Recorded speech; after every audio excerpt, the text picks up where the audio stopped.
You're watching the 420 Pace, found at 420pace.ca. Stay tuned. We'll be right back after this toke.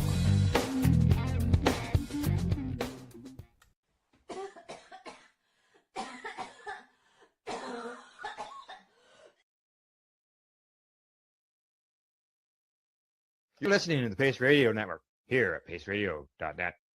The views expressed by the individuals during this broadcast are their own opinions, and they may not be the same as those of their group or other organizations they may be involved with. Our broadcast is not a medical opinion and should be checked with your medical physician.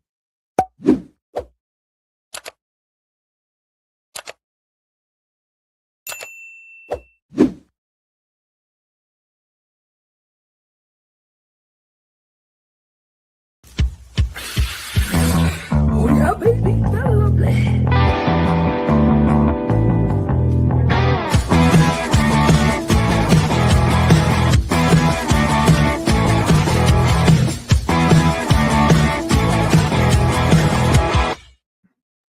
Good morning and welcome to Psychedelics and Cannabis Educational News for April the 27th. We're live here at paceradio.net and 420pace.ca. And good morning, Rev Cindy. How are you doing today? Good morning. Good morning, Al. I am still a little bit jet lagged, but I'm doing very well, thank you. Yeah. How and the trip? The trip was fantastic. I went out and got my final, in-class level for breathwork, and now I'm just got to finish up my practicum. So I am a fully trained breathwork facilitator using the breath wave technique, and I am working towards my full certification. All right, good stuff. Yeah. Good stuff. And did you get back in time for the speaker series last night? The one Friday night, no, but I do have a copy of it coming to me. It has been recorded, so I will be able to see it and reshare it here on the network. All right, sounds good. All righty. So we got 8 stories to cover today. I'm sure that you're just eager to get at it. And as always, I know we're going to start off. So yeah. Our first story of the day today is coming to us from the Times Colonist. The headline states, Mounties say there's no evidence supporting some new Nova Scotia government cannabis claims. And this is not a new story. It is new claims, but not a new story. The Indigenous here in Nova Scotia have been fighting against these claims and the Nova Scotia government for a while now. Getting into this story, the cannabis enforcement battle in Nova Scotia just took another unexpected turn, this time with the province's own policing partner contradicting key government talking points. According to reporting picked up by the Times Colonist, the RCMP say they have no evidence to support some of the claims made by the Nova Scotia government as it pushes forward with tougher cannabis enforcement legislation. Premier Tim Houston's government recently introduced measures aimed at cracking down on unlicensed cannabis storefronts, arguing that these shops are tied to organized crime, unsafe products, and broader public safety concerns. The rhetoric has been aggression, painting the issue as one of criminal infiltration and urgent provincial risk. This time they are claiming that these stores are also selling guns, cocaine, and women. But now RCMP officials are reportedly saying they do not currently have evidence linking all of these unauthorized Indigenous and gray area cannabis retailers to organized crime in the sweeping way the province has suggested. That distinction matters big time. Because if the central justification for expanded enforcement is public safety and criminal gang involvement, critics argue the government should be able to clearly prove those claims, especially when those claims are being used to justify raids on Indigenous-owned businesses and new police powers. From the Mi'kmaq leaders and cannabis, this revelation strengthens what they have been saying for weeks.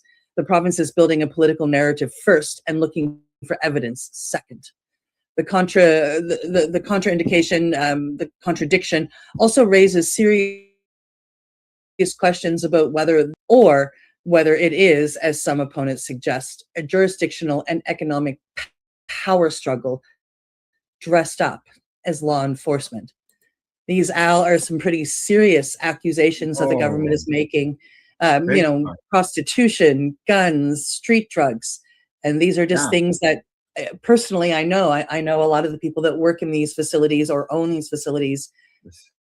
And it's what they're against. It's what they're trying to stop on their land.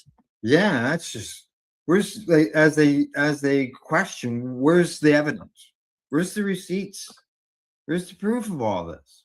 Has anybody ever been charged with any of these crimes that they allege? If they know about it, how come they're not out there arresting those people? Yeah, exactly. Yeah, it's very infuriating watching this happen. There was accusations a few months ago, again, that came from Tim Houston, that there was fentanyl in indigenous cannabis, and that was shut down, again, with the help of the RCMP, by the way. So it's nice to know that even though a lot of these people in the RCMP are doing their jobs, many of them will hide their face for these raids because they don't necessarily believe in it, but they're not going to sit around for outright lies either. Correct. Yeah. That's just absurd. Oh my God. It's not right. Not right whatsoever. No, it's infuriating. Yes, it is. Exactly. Okay, from that story, we're going to move on to the next story. This one is coming to us from Green State. Headline says, cannabis rescheduling, what we know and what we don't. The path to cannabis rescheduling hit a new milestone this week when the acting Attorney General, Todd Blanche, signed an order immediately moving FDA-approved cannabis products and the state licensed medical cannabis from Schedule 1 to Schedule 3. Later this summer, the Trump administration is expected to convene hearings to determine whether to complete the broader rescheduling of cannabis or not. They can decide that. So what does all this mean, they say? Now, is cannabis legal now? Will people in prison for cannabis be released, or will criminal records be expunged? No. The order reclassified certain types of cannabis, but it did not fully legalize the plant. Rescheduling also does not include restorative justice measures. Those would require separate action. Next question. What are the hearings this summer for? Isn't rescheduling a done deal? The order signed this week applies to FDA-approved cannabis products and state-licensed medical cannabis. That does not include adult-use cannabis. Hearings later this year are expected to inform a final decision on broader cannabis rescheduling. Does this mean medical cannabis patients can travel with cannabis? According to Attorney Christine Sen, generally, yes, with important caveats, they say. As a lawyer, there are some it depends elements, she says. Did the person buy through a program that the FDA permitted? Do they have their products in the label container showing it was dispensed to them? What are the laws of the travel destination? It's the same considerations as when you bring your other controlled substances with you on vacation. Next question. Will patients need new prescriptions for cannabis from a doctor, or will their current recommendation be enough? Answer. Since federal law states Schedule 3 drugs like Tylenol with codeine and other steroids must be officially prescribed by a doctor, many wonder if the state-issued medical cannabis cards will still be valid. Based on the language in the order, it appears existing patients should be good to go. Next question. Can truck drivers or other Department of Transportation employees legally use medical cannabis now? It doesn't appear so. The zero tolerance policy of the DOT with regard to cannabis has not changed, even if it feels like it should. Can medical cannabis patients now legally purchase firearms? Rescheduling does not change the current ban on cannabis consumers owning or using firearms. However, a Supreme Court case on the topic is pending. What about adult use cannabis? How will this impact companies that have both medical and adult use licenses? The order only applies to medical cannabis companies. For now, hearings set for this summer are likely to address adult use, and for now, nothing changes with recreational cannabis. And the last question, can medical cannabis companies engage in interstate commerce now or international import or exports? This part of the order is a bit ambiguous. While it states that registered medical cannabis companies can do business with one another to the extent permitted by state law, it's unclear how that relates to broader regulations. Some remain deeply skeptical of interstate commerce because under federal policy, it requires explicit authorization from the DNA. Well, Cindy, there we go. Hopefully that answers some people's questions that they may have on what's the benefits, what's going to happen with the rescheduling of cannabis, or where it sits at. Yeah. Yeah. It brings a question to my mind as as somebody from outside of the United States traveling into the United States. If I travel to a state where it's now legally medical, like it's now federally legally medical, I'm a patient. Let's use me for example. I'm going to Hawaii where it is legally medical, medically legal, however you want to put it. I'm curious, and I'm going, like my psychiatrist is going to write me letters so I can go get CBD because CBD is legal for anybody in Hawaii. You can walk into a health store and buy it. But I'm curious, am I covered down there, or do I have to get a hold of a Hawaiian doctor and get a prescription for while I'm down there? I'm going to base it sort of on the language that we've sort of been mentioned, how they say that they're going to allow the state programs to continue. So if you're legal by that state, then you're legal. So I'm thinking if Hawaii, which is a state, allows people to come in and use cannabis for medical purposes, then that's a state decision. I think what I might do, I'm just curious, right? So I'm going to experiment on myself. I've got a prescription. It's through Veterans Affairs. So I'm going to get a hold of one of their. I know in Oahu they must have companies, and say, hey, listen, I'm coming for a visit. This has now happened. I'm, I have a prescription, and what are the rules for somebody from out of state, using their prescription in state? Yeah. I'm just curious, right? Yeah. Interesting. No harm asking, inquiring. No harm to ask. Yeah. Right. Yeah. All right. That's that story. Moving on to the next one. Moving on to the next one. I'm so excited. This story is coming to us from StratCan. And courts, it says court to hear constitutional arguments over Indigenous cannabis. Court case now developing in Canada could become one of the most important legal tests yet. In the collision between cannabis law and Indigenous sovereignty. According to StratCan, constitutional arguments are being prepared around whether federal and provincial cannabis laws can be enforced against Indigenous-owned cannabis operations on First Nations territory without violating constitutionally protected Indigenous rights. At the center of the issue is a question Canada has largely avoided since legalization in 2018. Who actually has jurisdiction over cannabis on Indigenous land? And as far as the Indigenous are concerned, is who actually has, jurisdiction on Indigenous land. Doesn't matter what it's about. Many First Nations have argued from the beginning that neither Ottawa nor the provinces meaningfully consulted with them when designing the cannabis legalization, despite the fact that legalization would directly affect economic development opportunities on the reserves.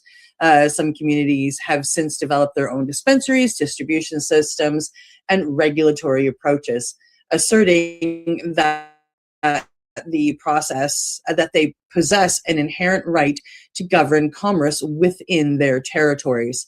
Governments, however, have largely maintained that the Cannabis Act and provincial retail laws apply universally.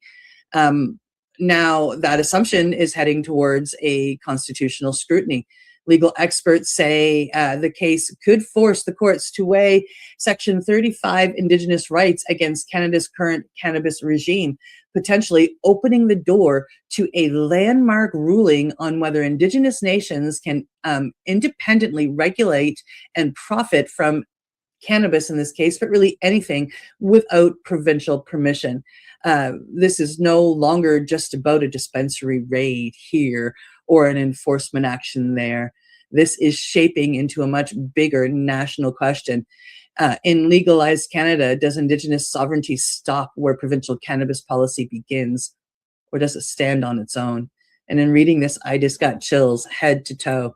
The headline itself, it says Ontario court rejects constitutional challenge on Indigenous cannabis rights.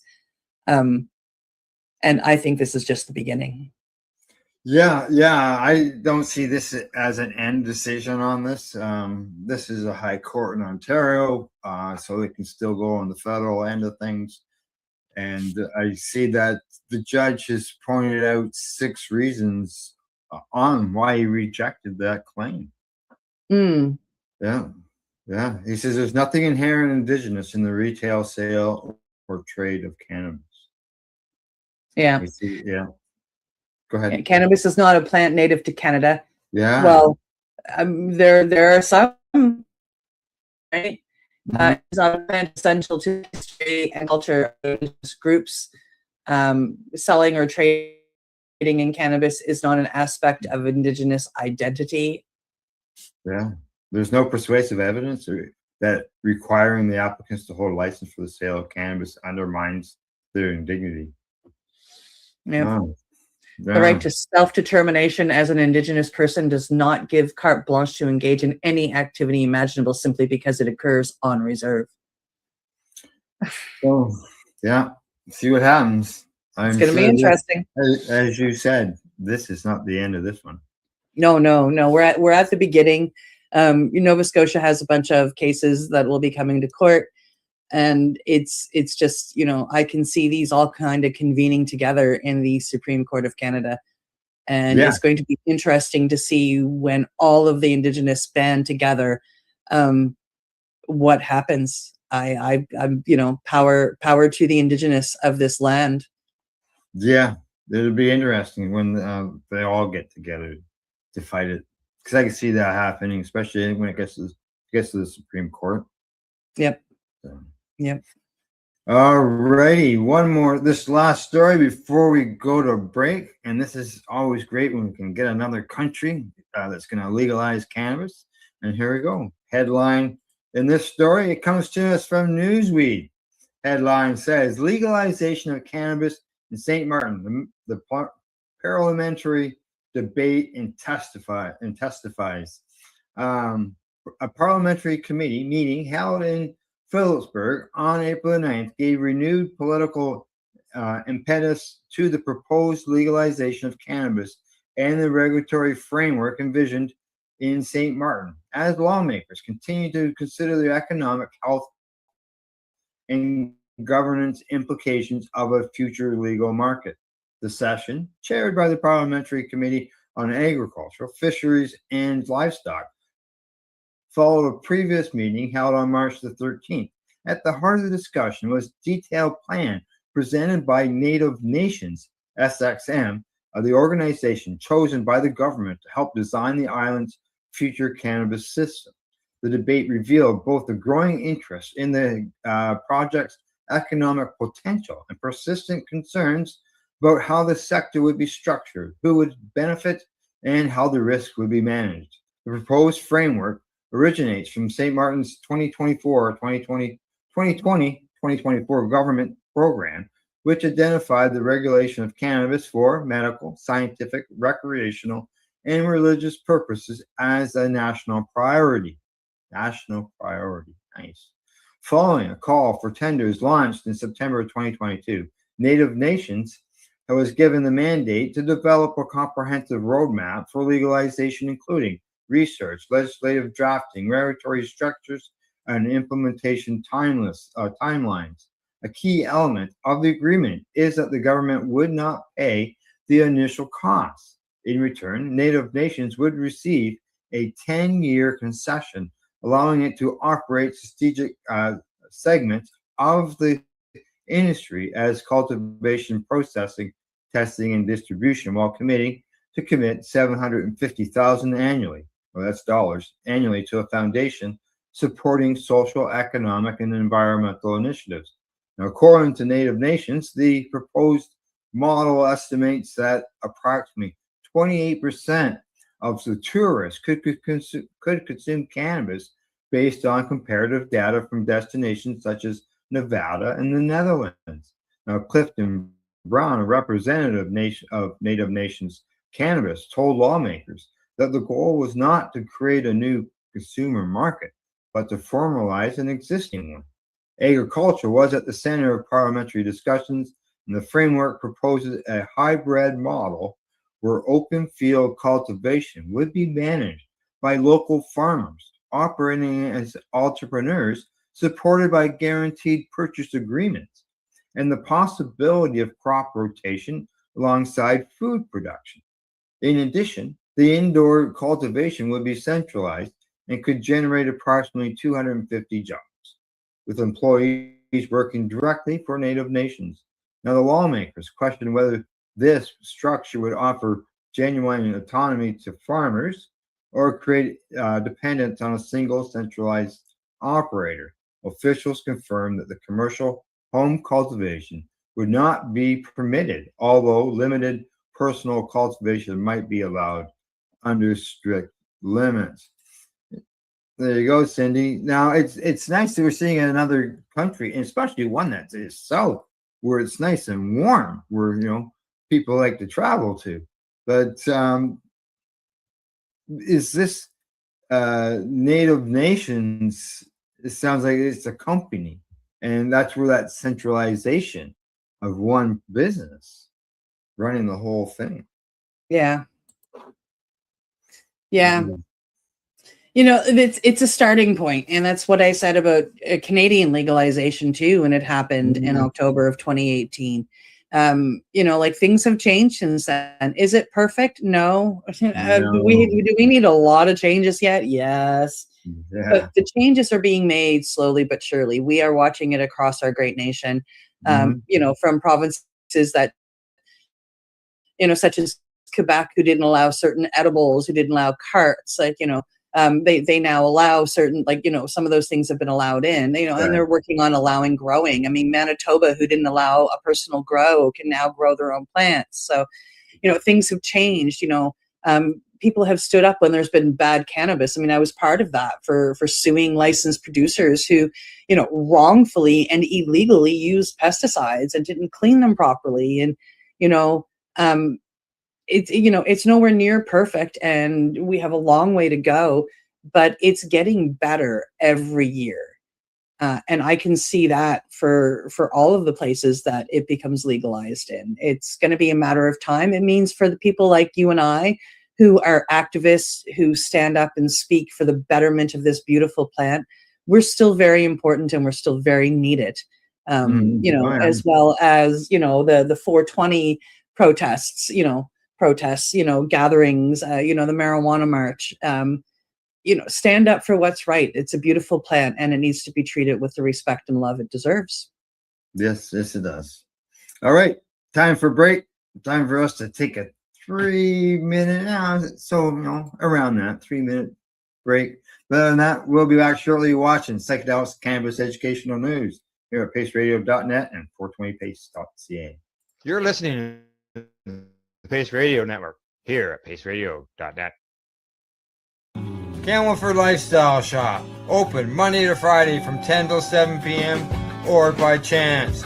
Check out our flags, our t-shirts, plus our hats, and look of that supply of rolling papers, plus much more. We've got bongs and your favorite herbal vaporizers.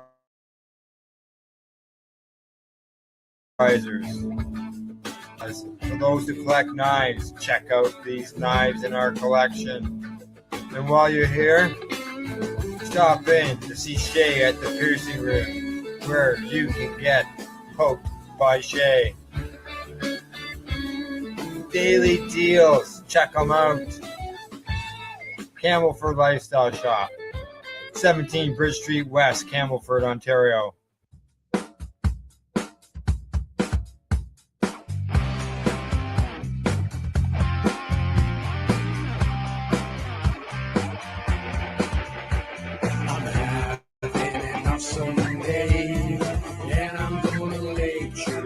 That way. I'm having an awesome day, and I'm gonna make sure it stays that way. Limestone City Hydroponics is Kingston, Ontario's hydroponics shop. Take your growing to the next level and create the optimal environment with a tent kit, or maximize your yield with an ebb and flow flood table kit. Either way, Limestone City Hydroponics has more sizes and options to fit your needs. Are you looking for the power of the sun that adapts to your budget? Then look no further, as they have professional grow lighting. They have indoor grow systems that are easy and cost effective, with many options to fit your living space and lifestyle. Cultivate your growing potential. We have everything you need to succeed. And if you can't make it to the store, they offer local delivery to the Greater Kingston area. Remember, when you're looking for experts to help you grow, then look no further than the locally owned Limestone City Hydroponics, 105 Sunderland Drive in Kingston, Ontario. Call them at 613-548-0420. Re-rolled Saturdays. Check it out. Nothing but non-stop cannabis and psychedelic programming. Find it at 420pace.ca. You're listening to the Pace Radio Network here at paceradio.net. And you're watching Psychedelics, the Cannabis Educational News. We got 4 more stories. We're going to learn about a little bit of psychedelic stuff, as well as when we go to out west, they're doing something that we need to do here in Ontario and other provinces, don't we? All righty, let's get at her. Yeah, our next story is coming to us from The Ounce. The title says, Cannabis Sales Rise here in Nova Scotia. Despite all the political noise around enforcement, one thing is clear. Nova Scotians are continuing to buy more legal cannabis. According to new figures highlighted by The Ounce, legal cannabis sales in Nova Scotia are on the rise once again, showing continued growth in consumer demand across the province. The numbers reflect a market that has matured well beyond the early legalization years. Consumers are purchasing more dried flower, more infused products, and increasingly exploring new formats as legal access becomes normalized. Retail convenience has played a major role with more stores, broader product selection, and comparative pricing. Legal cannabis is becoming less of a novelty and more of an everyday regulated consumer product. But the growth also comes with an irony. At the very same time, legal sales are climbing. The province is escalating its rhetoric against unlicensed cannabis operations, especially those on Indigenous territory. And I must say, as a person who lives here, those are the only ones that they are rating. They're not looking at the delivery systems. They're not looking at the ones that are off reserve land. They're going after reserve. Realities reveal a deeper truth. This is no longer a question of whatever cannabis exists in Nova Scotia's economy. It very clearly does. The real fight is now over who gets to participate in the economy, who gets to profit from it, and who gets to be excluded. So while the sales numbers here are good news for licensed operators and provincial revenues, they also sharpen the conversation around fairness, inclusion, and whether legalization has actually created an equitable marketplace. Wow. Wasn't expecting the story to go there, huh? No, I was not. I was not. Because, it mentions that sales of local products increased by 27% in the last. Yes. But Yeah. I can see where their argument is coming from on that. Where is it a fair system because of what we're seeing in reporting here on the indigenous end of stuff. Yeah. Yeah. Yeah, it's an interesting battle. I'm like, I feel terrible for the people who are being raided and they're just out there trying to help like everybody else. Yeah. All righty, it'd be interesting. Well, even back to that the Ontario story before break, how that Yes. judge ruled. As you know, where I live, east to the west, Around it. there's what's that say about those places? Yes. Yeah. Well, those are the places, like there were raids there not very long ago, and that's probably where that fight has come from. Yeah, but they didn't go in and clean them out. They only went after a certain. Yeah. Yeah, they were picky and choosy out there too. Yeah. Because there's some pretty big businesses that they could have gone at in order to show that, hey, we mean it. Yep. So, yeah. All righty. From that one, we will move on to our next story. And this is coming to us from CTV News down, obviously, in a story down from the U.S.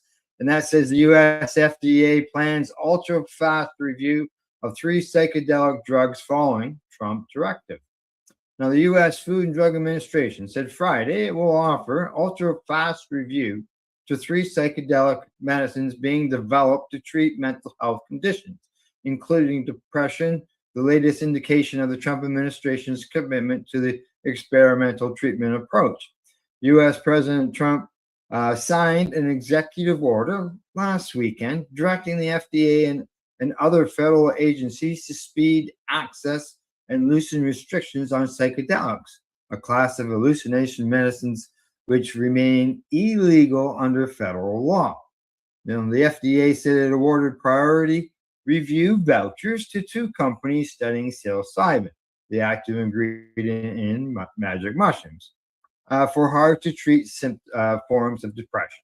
Now, a 3rd company received a voucher for methadone, which is related to MDMA, and it's for post-traumatic stress disorder. The FDA did not name the companies in a press release announcing the vouchers.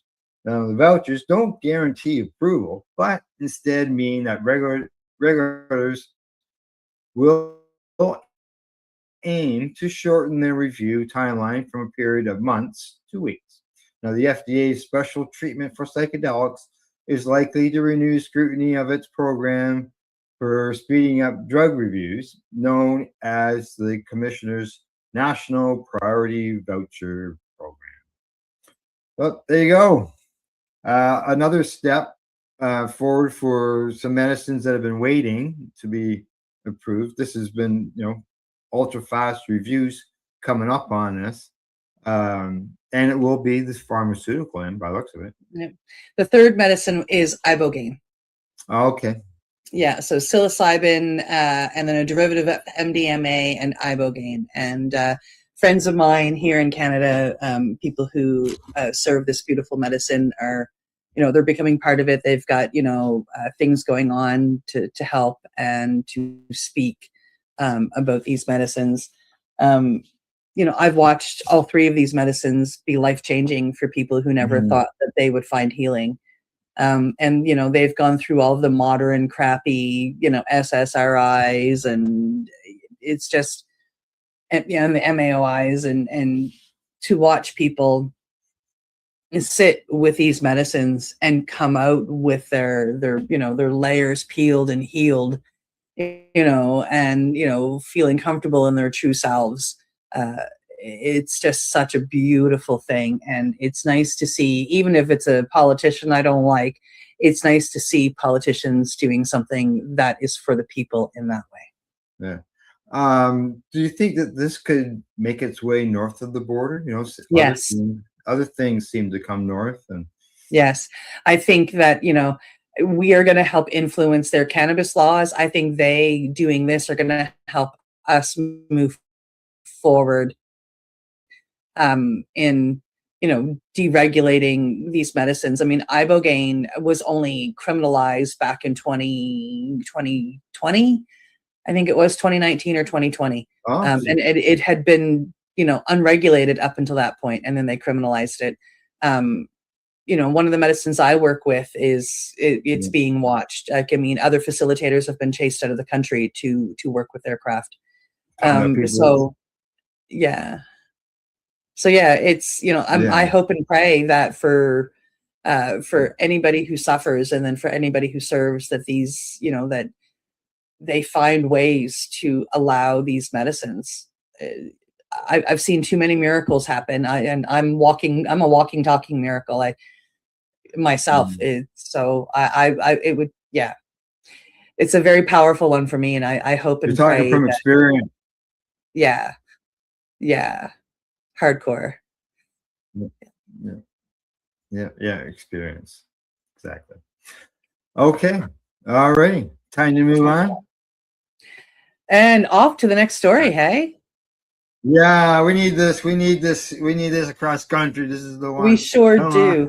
We sure do. When I was out west this last time on Salt Spring Island, I got to enjoy one of these places that we're about to talk about. So it's really exciting to see it happen. So here we go. Coming to us from StratCan, BC cannabis retailer launches consumption patio. And in the sign of just how quickly cannabis culture continues to evolve, a retailer in British Columbia, and more than one because I was at a different one, has launched something still almost unheard of in Canada, a legal cannabis consumption patio. According to StratCan, the retailer has opened an outdoor space where adults can legally purchase cannabis products and consume them on site in a special environment, somewhat similar to the patio model long associated with bars and cafes. For years, cannabis legalization in Canada has focused almost entirely on sales, where to buy it, who can sell it, how to package. But one thing legalization has largely failed to address, and we talk about this often, is where people are actually allowed to consume it. Because unlike alcohol, cannabis, partakers have had very few legal social spaces. Consumption is often pushed into private homes, sidewalks, or hidden corners, leaving little room for the kind of normalized social culture that alcohol enjoys. This new patio model changes that. Supporters say it represents the next logical step in legalization, moving beyond retail and into responsible, designated community consumption spaces. It offers adults a place to gather, sample products, and engage with cannabis openly rather than in isolation. Critics, of course, will raise concerns about, public exposure and regulation, but the patio points to a broader truth. Legalization is no longer just about buying cannabis. Increasingly, it's about whether society is prepared to let adults use it visibly, socially, and without stigma. And that may be the next frontier in cannabis normalization. As I said, Al, when I was on Salt Spring, it wasn't this one that's pictured here. This one is in Kamloops, actually. So it's a cannabis store in Kamloops that offers the one that is pictured here. But I was on Salt Spring, a little island just off the coast, and they have one legal dispensary there. It's a full dispensary, wonderful people that own it and work in it. And they this year have created an outdoor patio lounge for their customers. And so I got to go sit in it and enjoy it. I mean, like, is it perfect? No. But is it a step? Oh, yeah. Heck to the yeah. Yeah. They did a good job. It's it opens the door. even though it is outside, it opens the door to allowing them eventually, hopefully, to make it in. Yes, many of us would like to return to the days of 15 years ago when we had lounges all across Toronto and across different places across the country. But now it's a different world when it comes to legalization, and hopefully, this type of situation can be changed or be affected across the country. Because it says here that it was done in 2024. It was a rule change that allowed existing patio spaces where smoking and vaping of tobacco products were also allowed to permit cannabis use, Yes.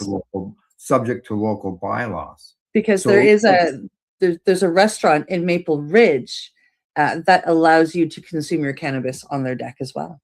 There you go. And it's just a restaurant. Yes. It's not a lounge like a cannabis lounge. No, it's a Mm. restaurant. Yeah. Yeah, just a restaurant or a cannabis store anyway. Good, good, yeah. And unfortunately for us here in Ontario, the last I had seen, our premier has said no, we're not having any cannabis lounges.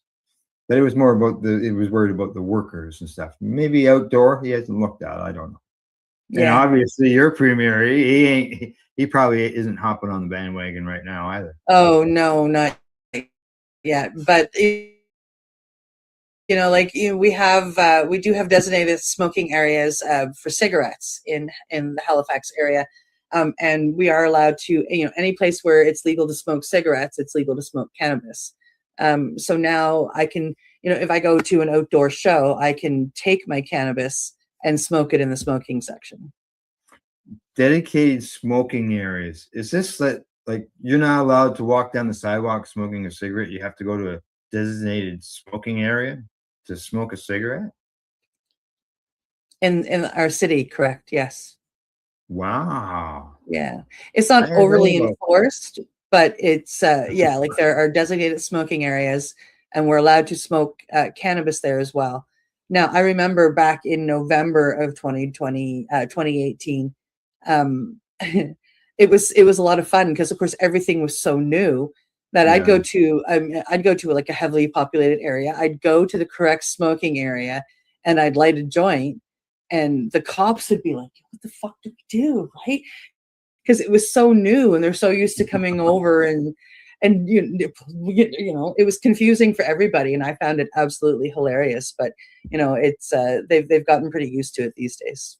Yeah. Okay. Yeah. I just designated smoking areas on the sidewalks or off the sidewalks. Huh, okay. Kind of funny. So you can get busted for smoking a joint walking down the street. Yeah, I now, knock on wood, I haven't seen or heard of that happening. And I go walking through Halifax, and people have got their cigarettes or their joints or whatever. But yeah, technically, if a cop was in a bad mood and came across somebody smoking a cigarette or a joint or a cigar or whatever in a non-designated area, they could fine them. Yeah, you have a lot of non-designated. All right. All righty, time to move on to the next story. Here we go. And this one is coming to us from MJ Biz Daily. Cannabis sales saw a huge spike on 420. Here's why. Cannabis sales saw a sharp rise on 420 this year, particularly in newly legalized states. Sales on 420 jumped 47%, and transactions rose 46.5% compared to last year, according to online ordering platform Jane Technologies. Every 420 tells us something about where the industry is headed. Jane Technologies co-founder and CEO Socrates Rosenfeld said in an email to MJ Biz Daily. They say that this year's message is simple. Demand is still growing. New markets are still opening, and the operators investing in the shopper experience are pulling ahead.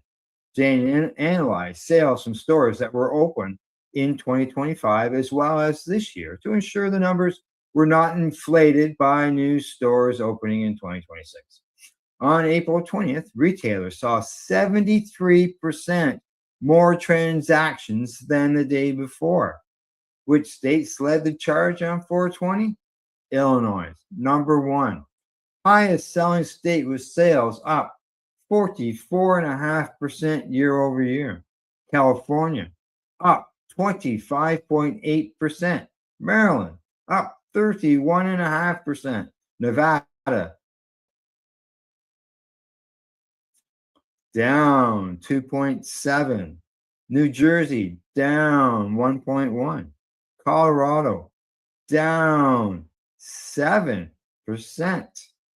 Flour was the top seller at 43% of sales, followed by vape products at 27%, edibles at 14%, pre-rolls at 10%, and extracts at 6%.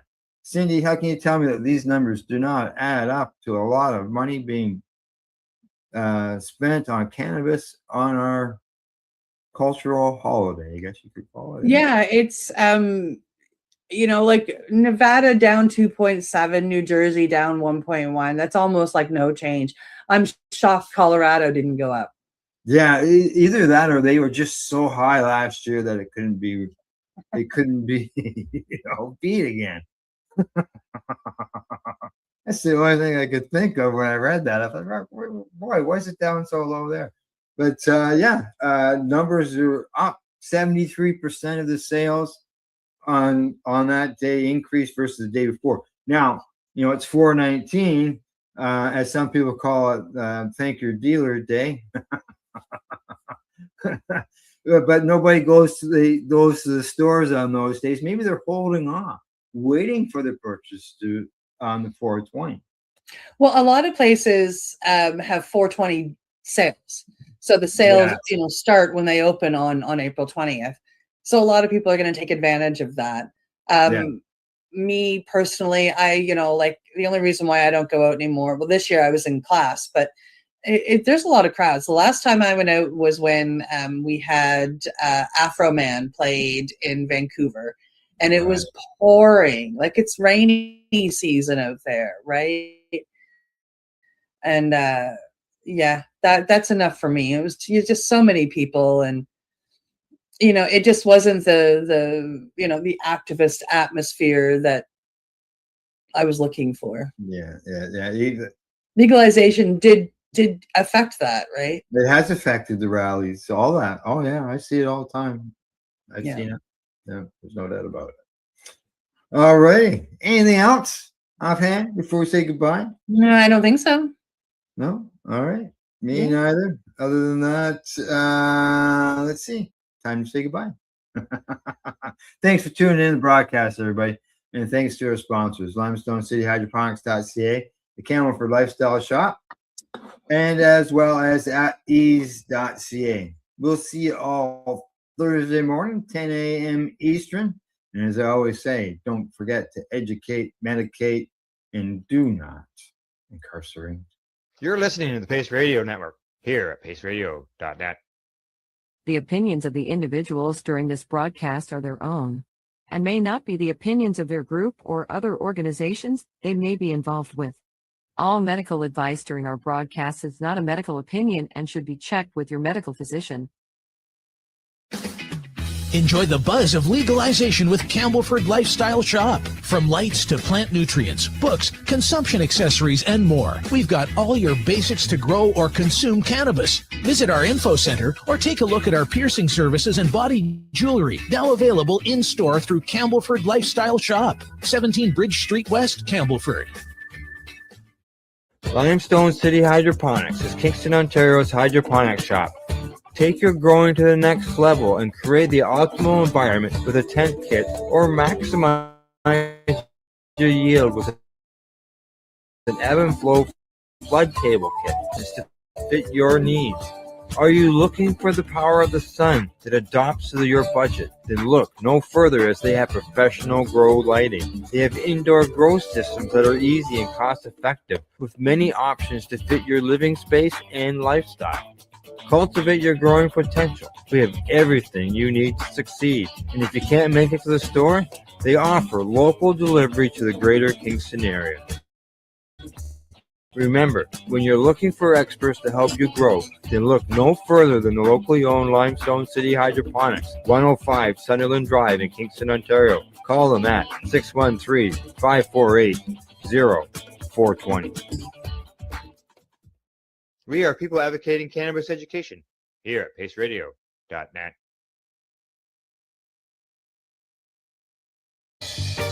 You're watching the 420 Pace, found at 420pace.ca.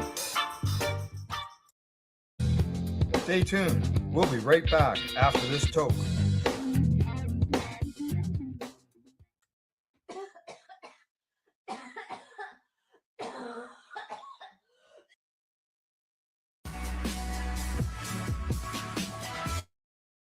Tune in Fridays at 7 p.m. Eastern Time on 420radio.ca.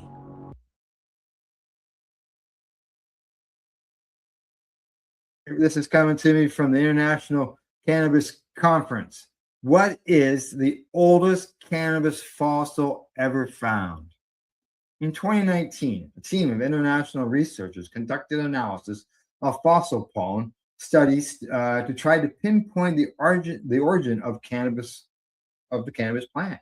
For years, fossil pollen studies lumped cannabis pollen together with pollen from the Humulus genus. Now, their analysts concluded that the cannabis plant originated high on the Tibet plateau around 19.6 million years ago. However, a recent discovery is calling that conclusion into question, with a fossil found in the collection of the Berlin National History Museum, pointing to a potentially different geographically origin, and one that is which is much older. They say that the oldest cannabis plants in the world may not originate from China, but from Saxony-Anhalt. At least a discovery from prehistoric times in the museum's collection raises this question, according to a statement released Friday by the Museum of Natural History in Berlin.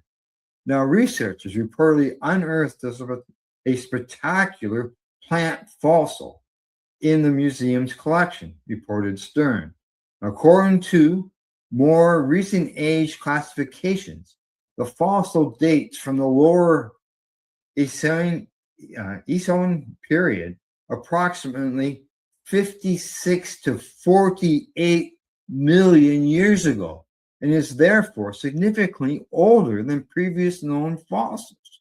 The fossil was reportedly found near Essleben in the Saxony-Anhalt area, which also calls into question the origin of the plant genus in Central Asia. The outlet also wrote, now it is worth noting that a definitive identification has yet to be declared, so it is still possible that the fossil could prove to be something other than cannabis. Now, the fossil's visual similarities to cannabis are striking, although it could just be that the leaf print is of an extinct relative cannabis.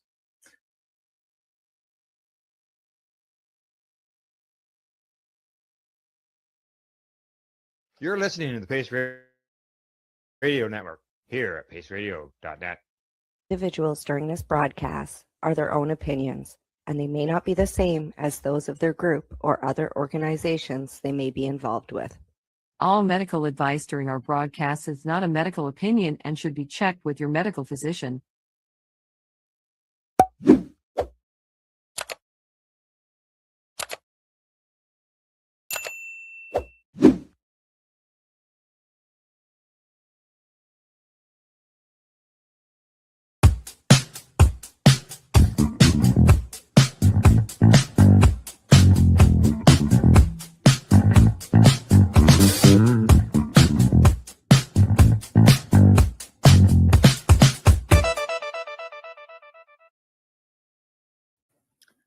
Good day, and welcome to the Mushy Moment with myself and my awesome co-host, Reverend Cindy. We're live today on Tuesday, January 7th, 2024. 2025. 25. I was making bets with myself too if you were actually going to say 25 or 24. You know what's funny is my piece of paper says 2023. Maybe I should update it. That's funny. What's funny is I don't actually really use the paper.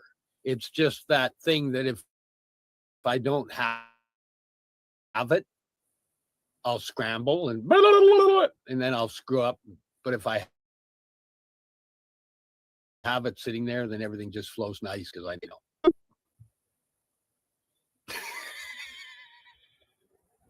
How you doing? I'm doing great, Steve. How are you? I am awesome. How was your new year? My holidays were pretty phenomenal, actually. Yeah. Oh, hello, Chica baby. I had a great holiday. I spent time with family, of course, and friends. A great big bonfire on New Year's Eve, bunch of fireworks. It was great. How was yours? It was wicked. It was a wicked New Year's. You know, with the company that I've been keeping lately, how could it be anything but? How could it be? I spent time with family. I spent time with friends. I did a lot of running around and visiting and got lots of hugs and kept in communication with all the people around me that love to send me love, and I love to send them love. And yeah, here we are on the 7th of January, 2025 already. Wow. Yeah. So how long have we been doing the podcast? Because this says 2023. Yeah, I think we started, well, we'd have to take a look. Al might know when we get him on, but we started early-ish in 2023, didn't we? Oh, I don't know. I never look back. Come on, keep running forward. Woo! I think it was early in 2023, not the whole year, but a lot of it, I think. Yeah. Oh, no. It's at least year 3, obviously, in the calendar. That's pretty cool. That's pretty cool. First show of this year. We should start what you want to do. We should start actually numbering them this year.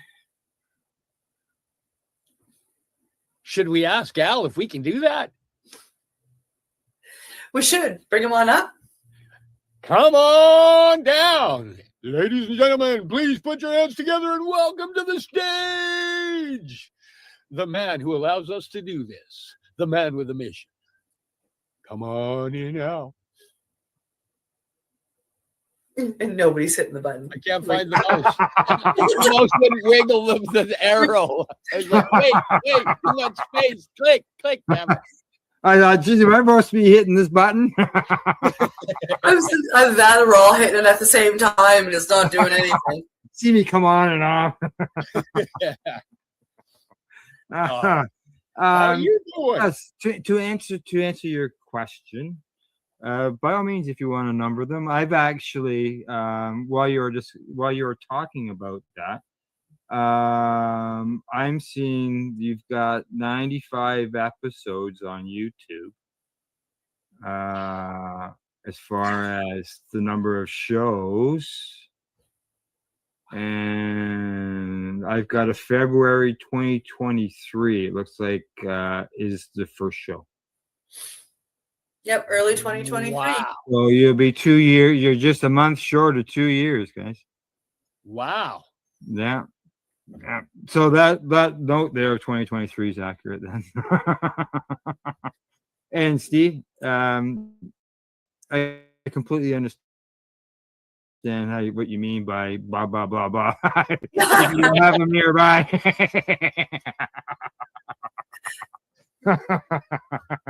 You may not use it, but it's always handy just to have nearby. Yeah. Yeah. Wow.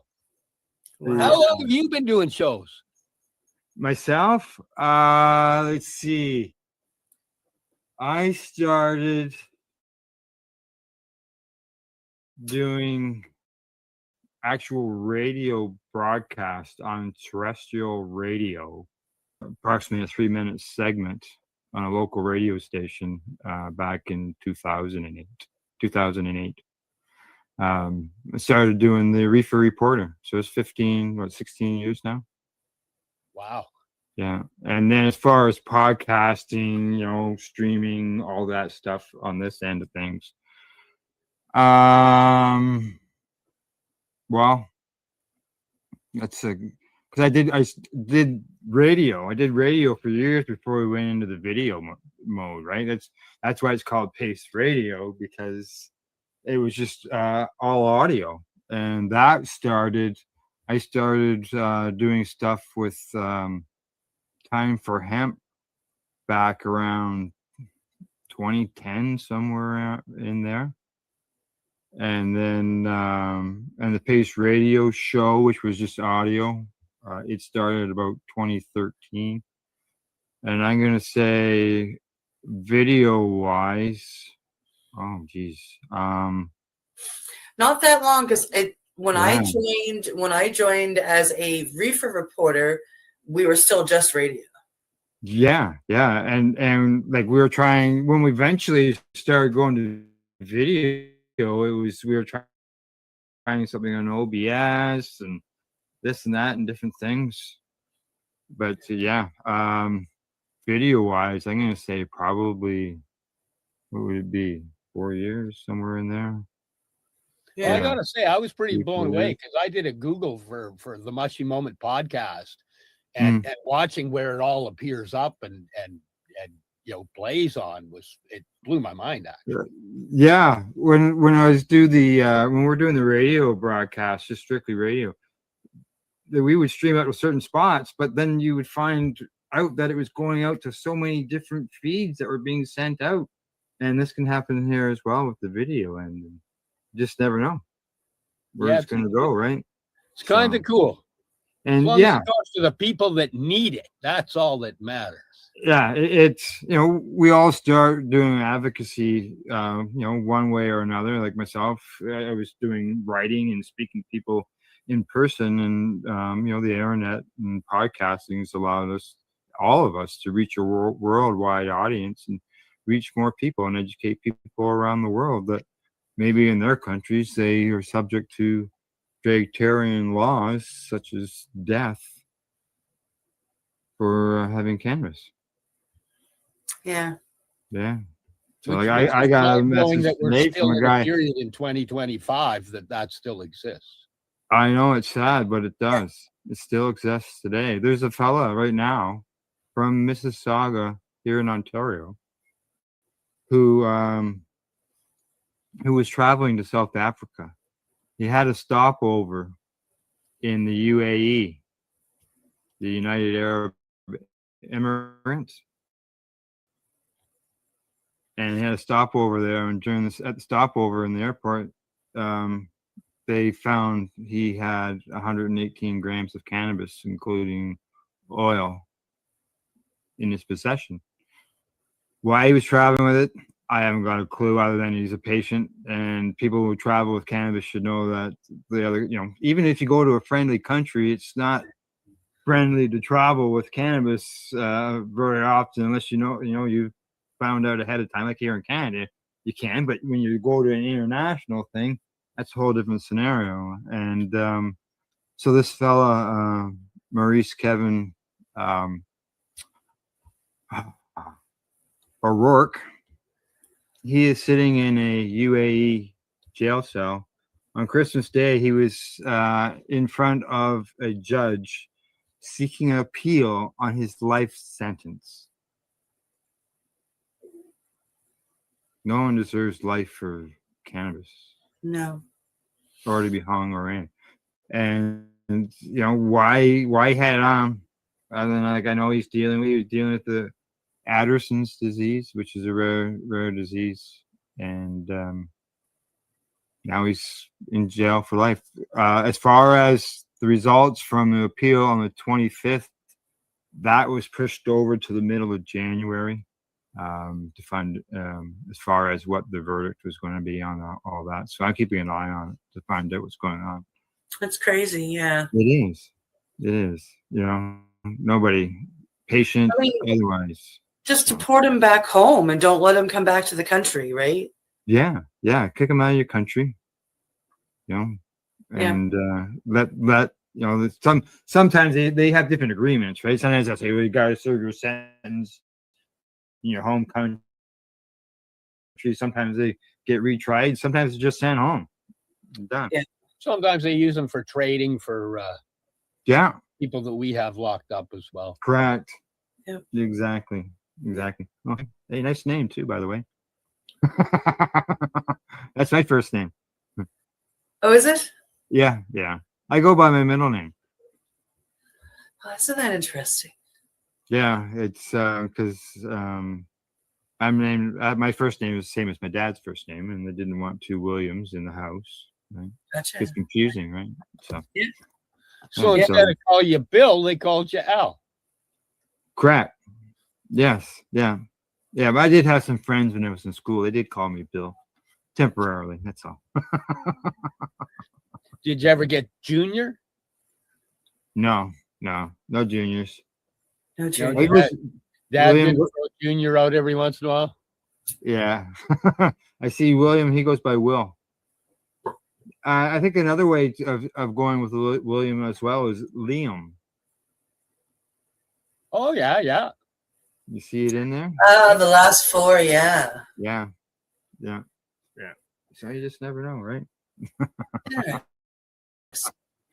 So, See, you can have half a dozen podcasts going and be a bunch of different people. correct. Oh, yes, you can be. Different name, but the same name. Well, I had a school teacher. His first name was Alan, and we figured out that there was 10 different ways to spell our names.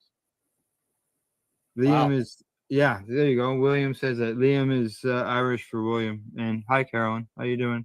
Hi, Carolyn. But yeah, there's you can always play tricks with names, right? Yeah. Like Yeah. Tessa is short for, or is a different version of Teresa. I found that out. Cindy is short for Cynthia. Yeah. See, we named Tessa after auto white flowering Tessa, cannabis strain. And then someone says, "Oh, you called her Teresa?" And I said, "No, Tessa." Yeah, with Steven, you get Steve. Yeah. Do you get Cindy? Sin? I do. I get Sin or Sid. Yeah. Oh, Sid. Oh, yes. Yeah. Even though Cindy is the actual nickname for my name, which is Cynthia. Right. Like, how does Bill get out of William? How do you get Tradition. I guess. I don't know. I haven't got a clue. Well, senior answers to Will, so we're just going to switch the first letter on yours to a B for now. Even though with your William, we'll make it a B. So you answer to Bill, you answer to Will. We don't have to have both around every time we say Will. Yeah, well, actually, they did end up. That's what they did call my dad, Bill. Yeah, it's but yeah, on that, Christmas was good. We got together with family over Christmas time, and I got to see all the grandkids. Yeah, see, yeah, Will agrees with me. He doesn't understand how they got Bill out of William, but I get to spend some time with the grandkids, and they're all growing bigger. And one of my granddaughters was her first Christmas. Oh. Yeah, she's 8 months old, and so she's here, spent time with us. That's awesome. Yeah. Yeah. Oh yeah, and things have changed. Like even simple little things like diaper pads. I said like for changing like for changing the diapers, you throw the kid on the ground, right, or on the table, and you throw that pad down.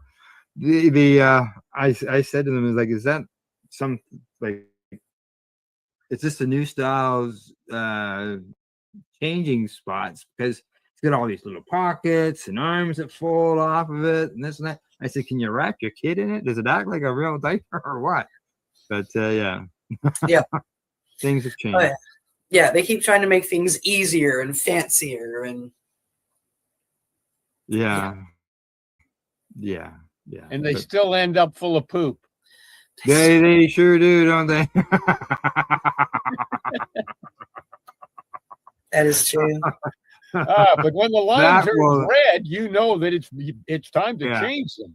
Yeah, that's one thing they never discuss a lot of the time is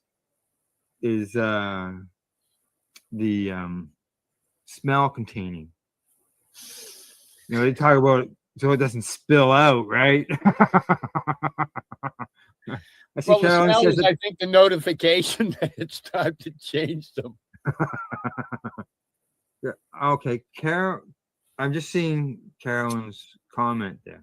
Yeah, lots of Caroline. people call her Caroline, but her name is Carolyn. Carolyn.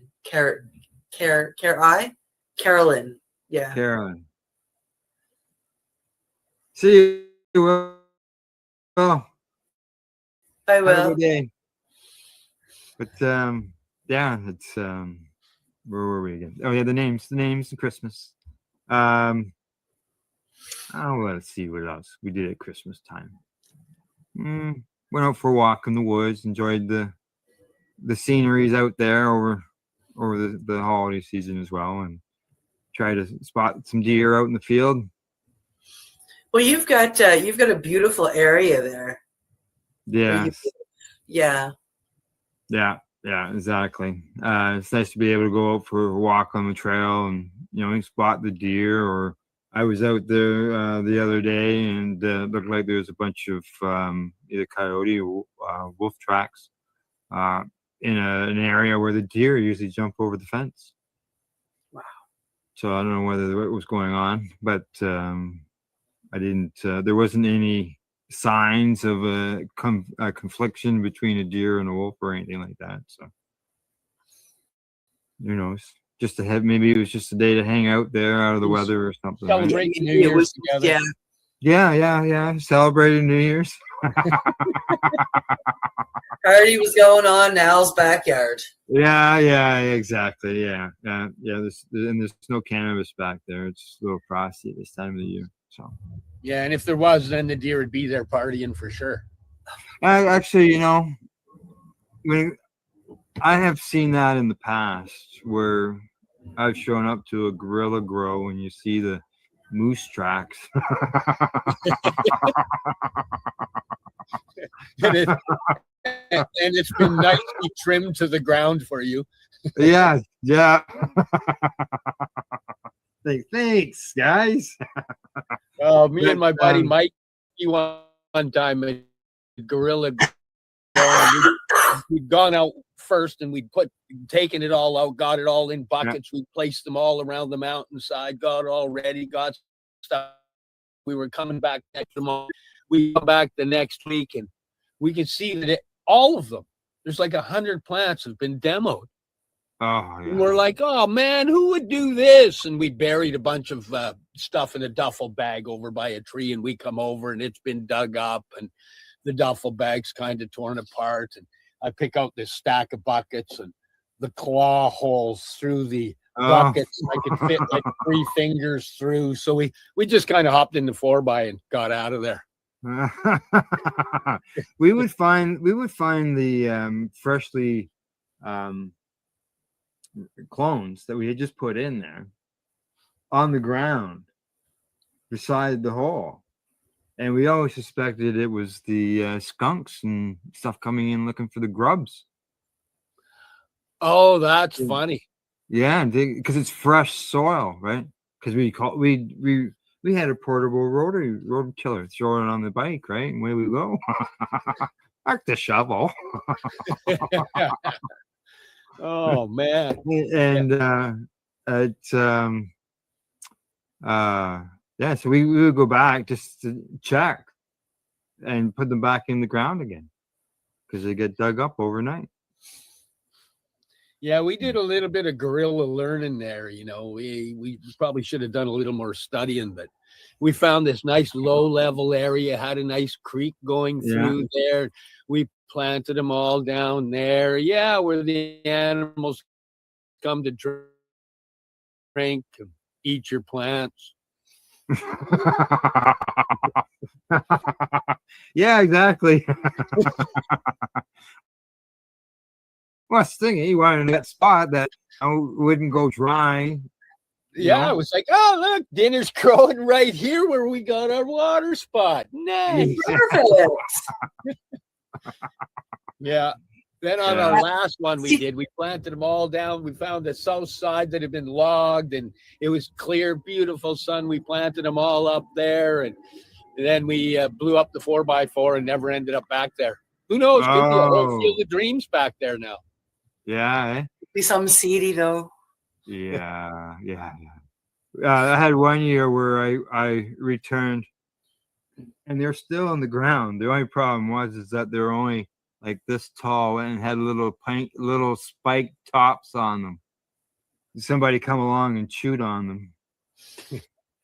Yeah. Whether it was a rabbit that came along and ate them, I'm not sure. But they cut them all down. I'll have to try and get out one day to where we went and did that, you know, because if Yeah, any you of have them to. did grow or go to seed, that was Nanuska Northern Thunderfuck. It was the original Stank Romulan, and it was the original hash pot that we planted back there. So if any of it actually went to seed and grew, it's old strains that you don't find. Yeah. And now, after it's been sitting there, it would have been ready for harvest months ago. It would be. Oh, it would have just been doing its loop of seeding and generating. Oh yeah, I guess like you don't have a cold spell out there where it would freeze. Oh, the seeds would still generate the next year. Oh, I guess yeah. When the plant dies, seeds fall to the ground. Okay, yeah. Okay. So if any of them went through that, that's how you plants surviving. They'd be some tall, big plants by now. What? No, it would just be. That's not making sense here. Hopefully, half a mountain that's a hemp now. Yeah. That'd be cool. Exactly. You just never know. It'd be nice if you could get back in there again, though. Well, I know that can't get the RV back there. On an old GPS unit sitting in one of my storage lockers. Maybe you and Chica go for a walk. Yeah, go on a little adventure. Yeah, exactly. Oh man. Yeah. And, Is she still on your lap, or did you convince her to move?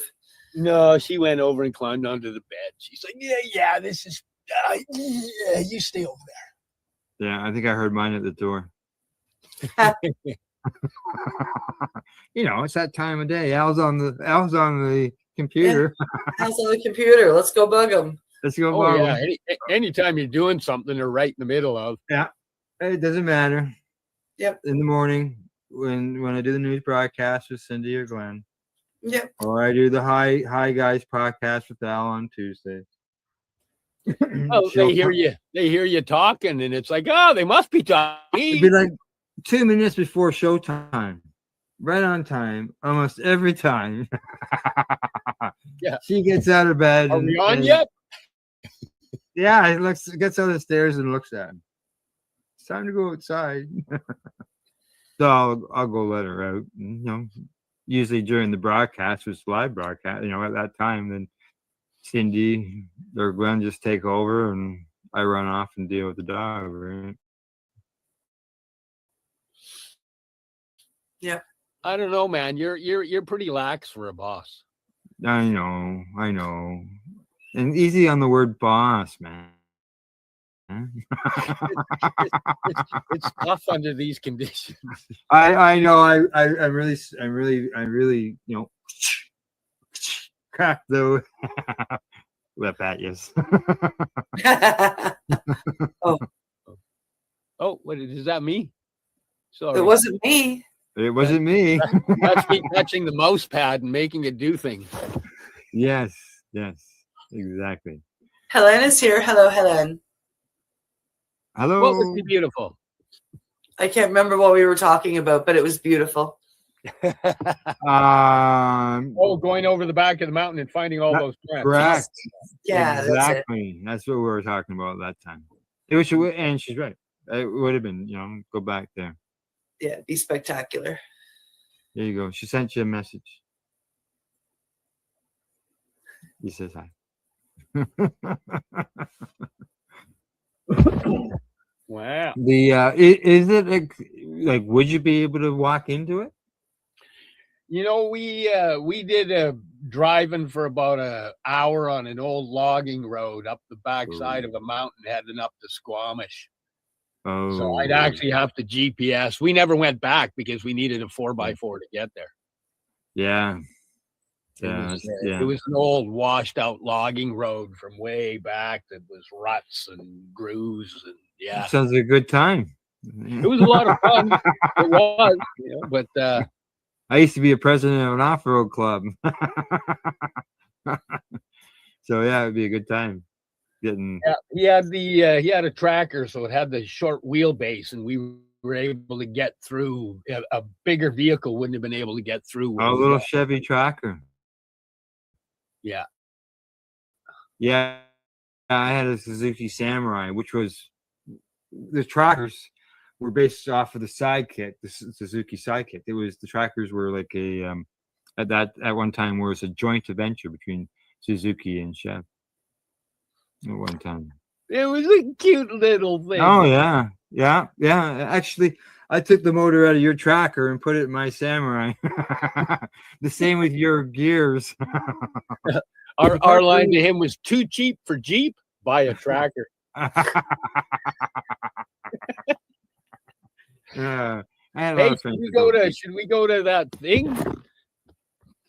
It's break time. Time to check out our sponsors and pay some bills. You're here with us live on the Mushy Moment on paceradio.net.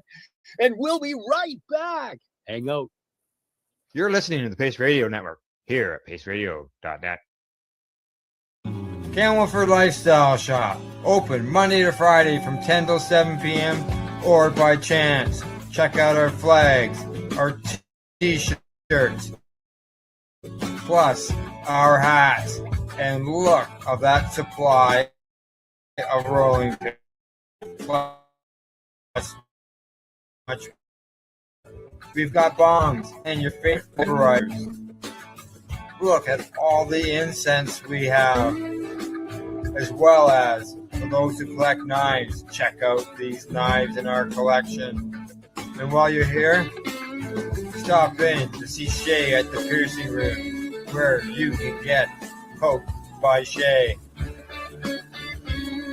Daily deals, check them out. Camelford Lifestyle Shop, 17 Bridge Street West, Camelford, Ontario. When you have a It's big. Legacy for 20, it's so neat. Organic boutique, 7 days a week. Suppository salves, vapes and drops. Topicals, edibles, infused pop. Just when life seems like it ain't easy, at Legacy 420, enjoy a pop freezy. Lab tested products, make them the GOAT. Legacy 420 out on your road. Legacy 420 in Tyndonega, Mohawk territory. Indigenous organic cannabis at its finest. What do you find at paceradio.net? People advocating cannabis education. I'm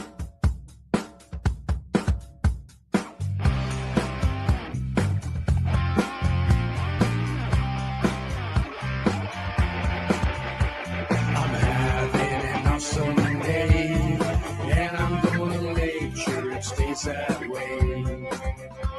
I'm having an awesome day, and I'm gonna make sure it stays that way.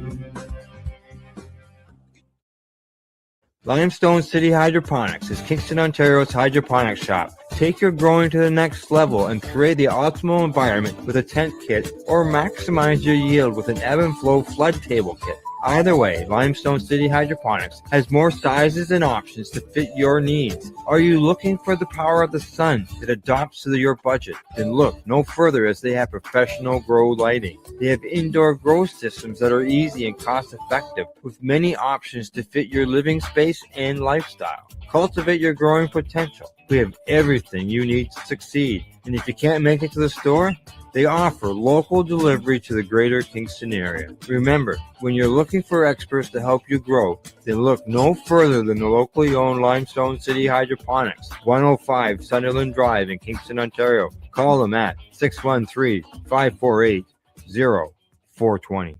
Are you looking for non-stop, continuous cannabis and psychedelic programming? If you are, then turn your browsers to 420radio.ca or paceradio.net, where you will find the 420 Pace Re-Rolled Saturday. Everything gets started at 8 a.m. Eastern Saturday morning. You're listening to the Pace Radio Network here at paceradio.net. Welcome back to the Mushy Moment, streaming live to you here at Pace Radio Net and everywhere. We're here live with Al Graham. Hey! I was just sharing the broadcast as you come back. Nice. I was kind of flipping through there while we were doing the ad, making sure it was sharing. Make sure it's that it's up and running. That's right. Yeah. Let's see what else. Before because of the Legacy 420 commercial, they reminded me of before the break. We had an interview with Tim Barnhart of Legacy 420. Yes. And we talked about the history of Legacy, of the company, and how it started out, and how he sat there for 6 to 8 months waiting for customers to come into the store, and barely anybody was coming in the door, to the point of having 65 employees and $25 million worth of product going out of the store. Quite Wow. Yeah. Quite the growth. And we talked about all that, the growth of, not only Legacy 420, but also the indigenous cannabis market that Legacy 420 is for sale. So what I've done now that I'm back to the computer again and Christmas is over, I'm actually editing that interview and going through it to highlight the business, for to basically help them maybe solve Legacy 420. And during the interview, he talked about one of the groups of people who he has talked with, and they're looking at possibly expanding Legacy 420 as far as product line, and moving into the mushroom end of things. And Tim, he says he's wanting to retire. He's not looking at going that route because of his age and deal with it. He just wants to retire. But this group that's looking at maybe purchasing it would be looking at expanding it and adding the mushrooms to it. So that'll be all part of the interview that I'm going to re-release as an edited version, talking about Nice. 420. So who knows, right? Wow. They could be coming onto the mushy side. Well, That's go. I was gonna say that's exciting. It's a big step. It's a scary step. Yeah. Watching what's going on here in Nova Scotia right now, there are a number of, whatever you want to call them, legacy, indigenous, illegal, gray area dispensaries popping up. Most of them are at least in part indigenous owned, Mi'kmaq owned, and it's really cool to see. The only ones that are being raided are the ones that are carrying psilocybin products. Yeah. the ones that are staying. And matter of fact, it got so bad that like a lot of the chiefs stepped up and said, "You got to pull them. If you know, we will let you stay here, but you got to pull them. We do not want all this happening on reservation land." So the ones that are leaving the mushrooms alone are being left alone. Yeah. It's I know a scary that. Yeah.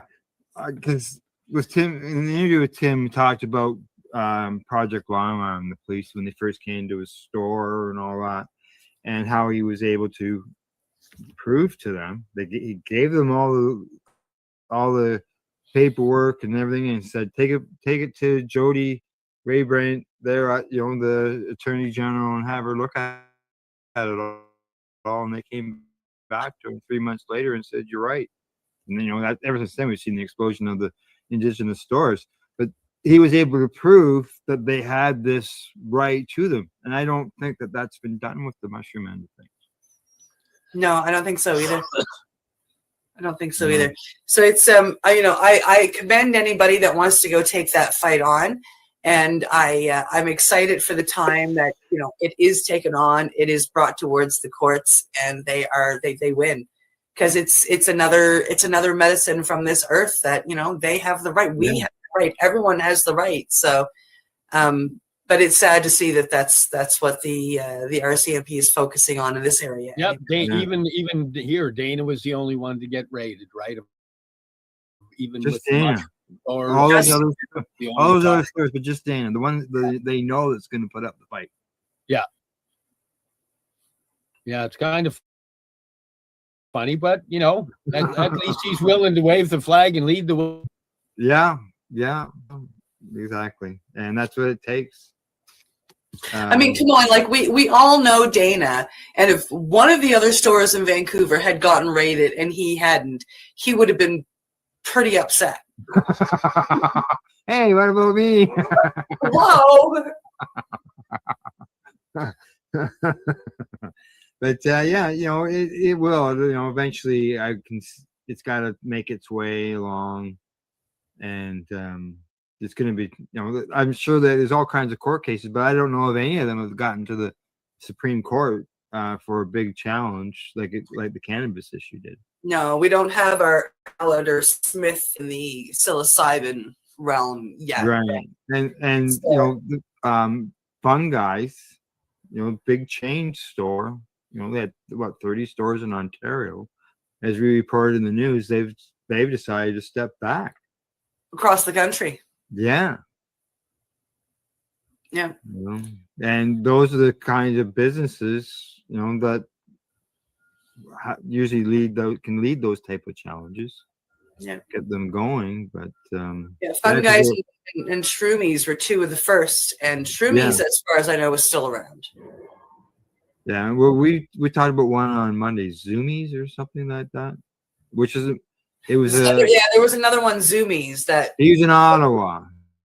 He's just saying he's laying low, being quiet. Yeah. Not pushing things. Yeah. And the police always say there's complaints, but sometimes we wonder where was the complaint. Well, here it's that ex-cop lady that became a minister that started to complain about Dana. Right. Right. And some of the complaints are people within their own circles complaining. Well, that's what I'm getting at. Like this, other than the business is legal under the law because of being the mushrooms. What threat to society or the people around it is there?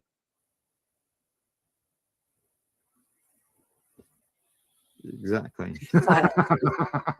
There is no threat. Sorry, as you say that, I just get a scope of everything I see when I drive downtown here in Vancouver, and it's just fentanyl, meth, car fentanyl. You just go, but they're gonna handcuff me and haul me away for a mushroom. And then she says zero threat. Zero threat, exactly. And it's it's something because it makes what do they call that? I'm looking. You gives you that euphoric feeling and can make your mind disconnected from reality. It can give you a sense of who you are, and it can give you the confidence in yourself to stand up for what's right, and that's what scares them. Yeah. So, but I know around here, as far as mushroom stores, I haven't seen any around any of these small towns that I'm in. Even I don't think there's even been any in Peterborough, Belleville, which are the closest cities to me. Either. I don't. I'm sort of thinking they're more probably around the city. Yeah, the centers. It's funny because the big center, we'll talk about microdosing, or you get, talking to people about microdosing. It's like, it seems like it's a lot more common than it really is. Yeah. Because there's actually a lot of people that microdose, and it just, there's a lot of people not talking about their microdosing, but there's actually a lot of people that microdose. And some people, if they're thinking about trying mushrooms, do they have, back in the day, what was microdosing? It was just, here, how much you want? All right. And people were taking it. Whereas now it's, the microdosing, all that type of stuff. And it's just now there's options. Yeah, right? you have the options. You know so much more about the aspects of how it can heal, what you can blend with it to make other avenues of the healing happen, up to taking bigger doses and what they can do for the like. We've just got so much more data, how it how it interacts with other medications and stuff. Oh yes, for sure. And more people, I think, are open to natural medicines now. Yeah, more and more people are, especially even if they're not into the psychedelics or the cannabis or the the whatevers. More and more people are open to natural healing. So, and it's a good first step. They're getting into things like, doing yoga or breath work or, eating organic or maybe looking at legal unpsychedelic ways of healing, like using chaga or turkey tail or, any of these things, rose or ginger, or there's so much out there. So, and those are wonderful stepping stones leading to other ways of healing and understanding the naturalness of a lot of the medicines that we work with, right? Yeah. Got a message here. Yeah, microdosing is saving me and helping me to get off my medications. And it's lowering my blood pressure. She loves microdosing. Absolutely. Yeah, because like you can still function. It's not the days when you just sit there. It's a great face and laugh, right? Microdosing is a great introduction to the medicine. Yeah, correct. Because as you start and you find, because a lot of people come in scared and worried, and once you've gotten over your fear and you find your dose, it's literally life-changing. Well, I see a lot of people just don't want to be high. They're like, well, I mean, I'd like to try it, and I've heard it's helped, but I don't want to be high. And the whole point of microdosing is to not feel it. Right. Like, that's the whole point. If you're feeling it, you're not microdosing anymore. Yeah, you just wanted to take away the anxiety stuff.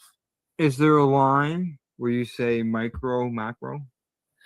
There is a technical line. It's, anywhere between 25 to 250 milligrams.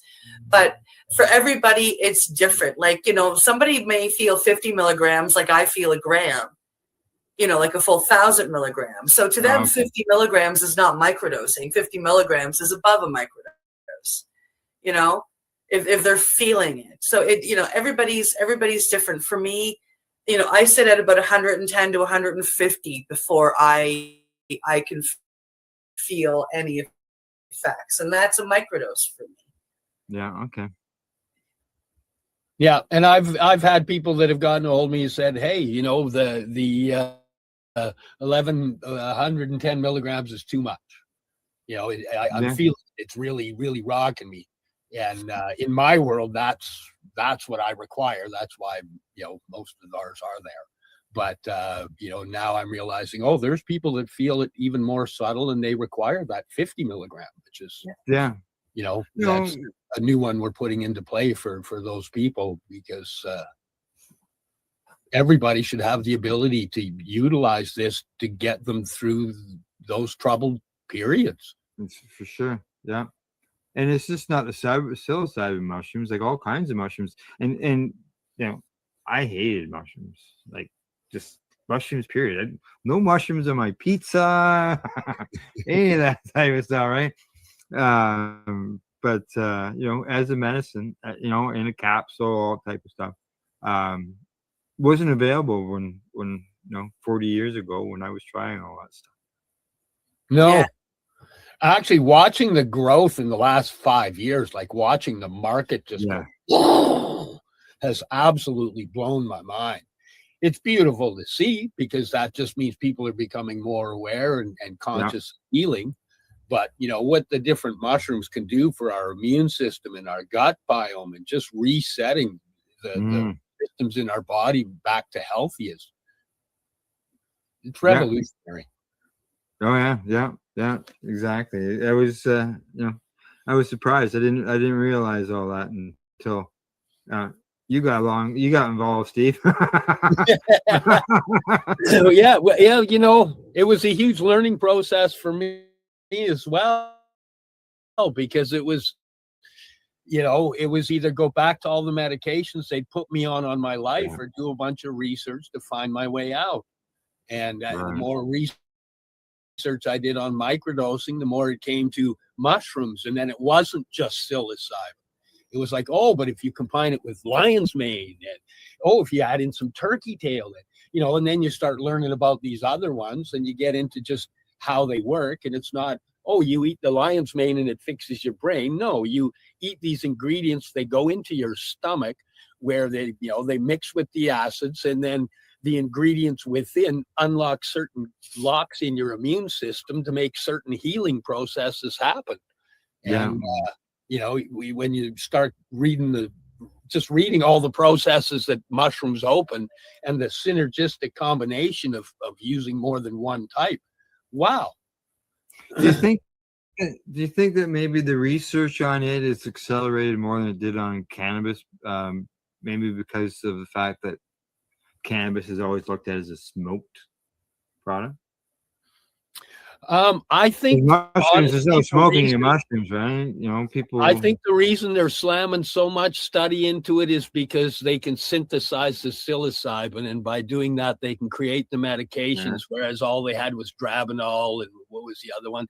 They only had like 3 of the synthesized cannabises that weren't really they weren't as effective. Yeah. No. So my own thinking is, I'm thinking that's what they're trying to do is find out how we can synthesize, stabilize, make it, use it in proper dosages, and fit it through the pharmaceutical end. Yeah, I think my pathway, whole plant heals, extract medicates.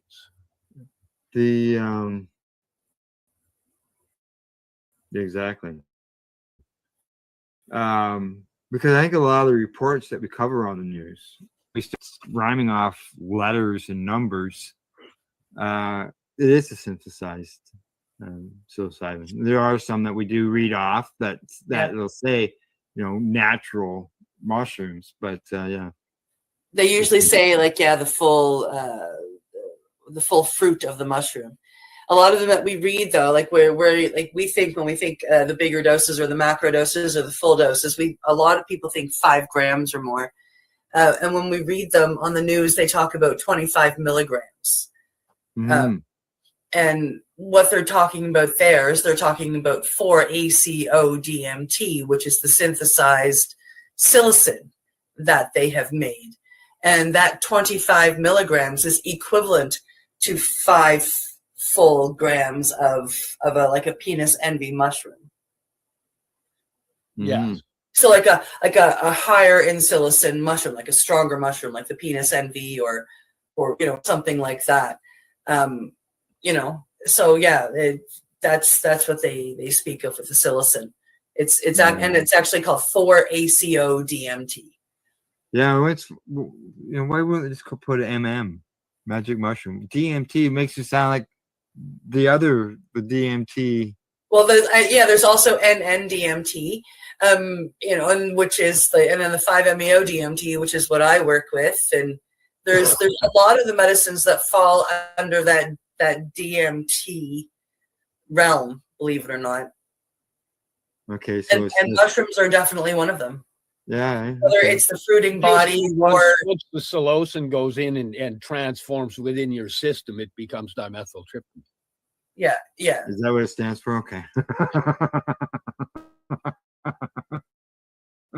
It's one of those words you just see. DMT. Okay. Oh, the DMT, yeah, it's dimethyltryptamine. Yeah. Yeah. Wow. So actually, even in those news stories, so the news stories you guys are reading about the different stuff, most of it is synthesized there? I would say so. I would say 90-ish% of the studies that we read or report on, they are doing their experiments with the 4-ACO DMT versus the actual fruiting body of the mushroom. Yeah. Yeah, it's interesting. And they are getting great results. It's amazing. always from depression to alcoholism to just name it. Basically, there's all kinds of stuff that they're finding a benefit for, and usually with 2 doses, they usually do a smaller 5 milligram handshake type dose, if I remember correctly, and then they come in and hit them with the second dose at 25. Yeah, I believe so. Yeah, and Wow. it's like I said, results, and as we're seeing across, especially different states down in the U.S., legalization, for therapy purposes of the mushrooms. Yeah. Well, I'm my own proof for me, right? The stuff that we have exists because I needed a way out of where my brain was taking me, and it's been a beautiful pathway. It was a great introduction to other things, and the plant pathway has been massive for my healing. Yeah, exactly. And more people who learn that and find out that, that's why we do the things that we do, to spread the information so that others can learn from our stories, our own experiences. Yeah. So, actually, one thing I learned just over this season, because it is a season where you get a little anxiety up, you got a little bit of stuff to do, you got past. Yeah, yes, it is. And I just had to up my microdoses. Did you? Yeah. It was like, oh, look at, here we go. It's that vibration's coming in. It's like, oh, got to go and deal with a bunch of people out in a, in a not so friendly environment all the time. And knowing their limits, when when you got room to add that, and it's not going to affect you. It was actually quite beautiful, because I would tincture with some of the 1-to-1 cannabis CBD and drop a microdose, and I would utilize the Hape if things were, riding a little bit high, just bring in a quick grounding and then get the medicine in, and boom, this is the, I can honestly say this is the best I've been through one of these holiday seasons in a few years. Great. And you got to share it with your new friend on your lap. Yes. Yeah.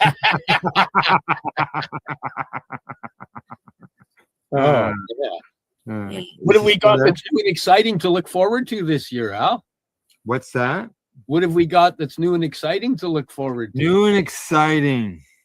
Let's see. Well, people might have noticed that the Veterans Action Council hasn't been running on Sundays. That was because we caught up with them. They have added more shows, so I'll be restarting that back on the network, getting that out. It's always great to hear what they are doing in the U.S. And the last I had reported on them, they were trying to They were how do you call it, appealing it in the rescheduling of cannabis down in the U.S. Yeah. They're involved in big time, like in the federal government. They're always lobbying. They're lobbying over, like with the UN over in Europe. They're helping veterans all around the world. The organizations from veterans from all over the world. They're not just for the U.S. So they'll be starting back up, as well as I mentioned earlier. Time for Hemp was the spot where I started doing the radio broadcast.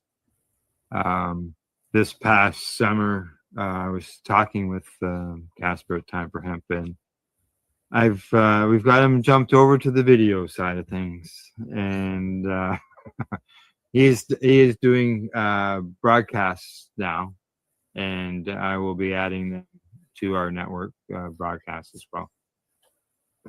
And I'm looking at possibly with the news show, because we do the 2 broadcasts a week. Not really adding a third day or anything, but I'd like to be able to do like briefs, short brief of the news. Some of the stuff is, breaking news, or really good news. For example, Manitoba all of a sudden being able to grow cannabis instead of waiting 6 days to get the news out. Maybe do a short news flash, something along that line. As far as new shows, right now, other than bringing back and adding the Time for Hemp, nothing's new that I see in the horizon. As far as Ashley, she's obviously been off with her New baby. with the new baby. And she did a lot of traveling around the U.S. and stuff like that. I haven't talked to her since she's had the new baby, and she's still in her thread, and said the Merry Christmases to everybody. So as far as I know, she's coming back, and we're doing some broadcasts. So see what happens. Yeah, John and I are supposed to put one together and propose it to you as well. So. Are you okay? We gotta get this going this year. So I didn't have to tell you. I didn't have to look at you. Look at you, Steve.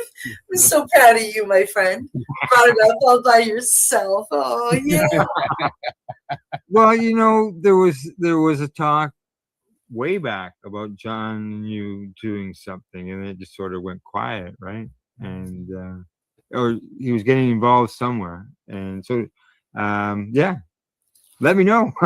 Yeah, no, we've been chatting and putting it together and working on some ideas, and we decided that this is 2025. Time to get alive. Yeah, and we discussed it. You guys discuss it all the time. Psychedelics is out there. People are looking for the information. They're looking for knowledge, right? And that's what we're about, is sharing information and sharing what we can learn. And on that note, it's that time again. Thank you for joining us here on The Mushy Moment with my co-host Cindy, myself, and our awesome guest, Al Graham.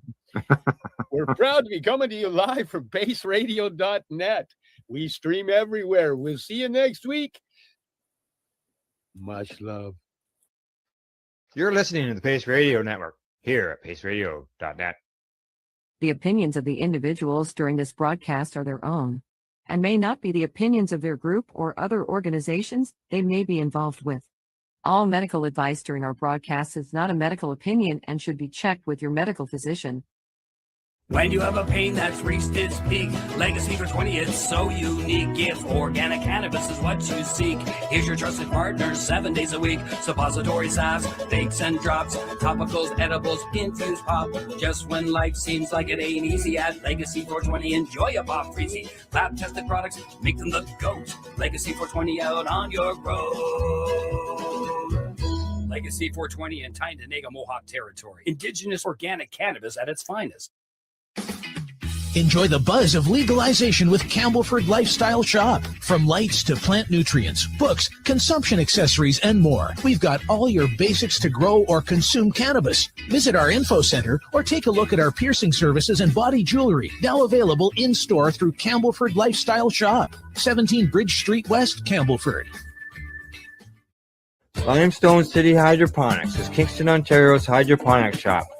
Take your growing to the next level and create the optimal environment with the tent kit, or maximize your yield with an ebb and flow flood table kit. Either way, Limestone has more stuff that adapts to your budget. Then look no further, as they have professional grow lighting. They have indoor grow systems that are easy and cost-effective, with many options to fit your living space and lifestyle. Cultivate your growing potential. We have everything you need to succeed. And if you can't make it to the store, they offer local delivery to the greater Kingston area. Remember, when you're looking for experts to help you grow, then look no further than the locally owned Limestone City Hydroponics, 105 Sunderland Drive in Kingston, Ontario. Call them at 613-548-0420. We are people advocating cannabis education here at paceradio.net.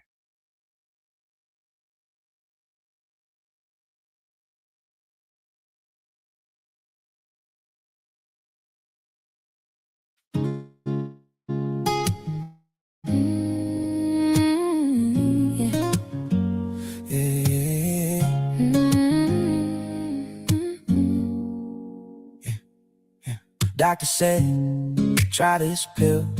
Didn't ask how I really feel. Sleeping days, shaking nights, lost my taste for real life. Then a friend wrote truth in a paper. Little backyard old turntable. Coughed once, heart went calm for the first time. Pain felt small. This is my green light anthem.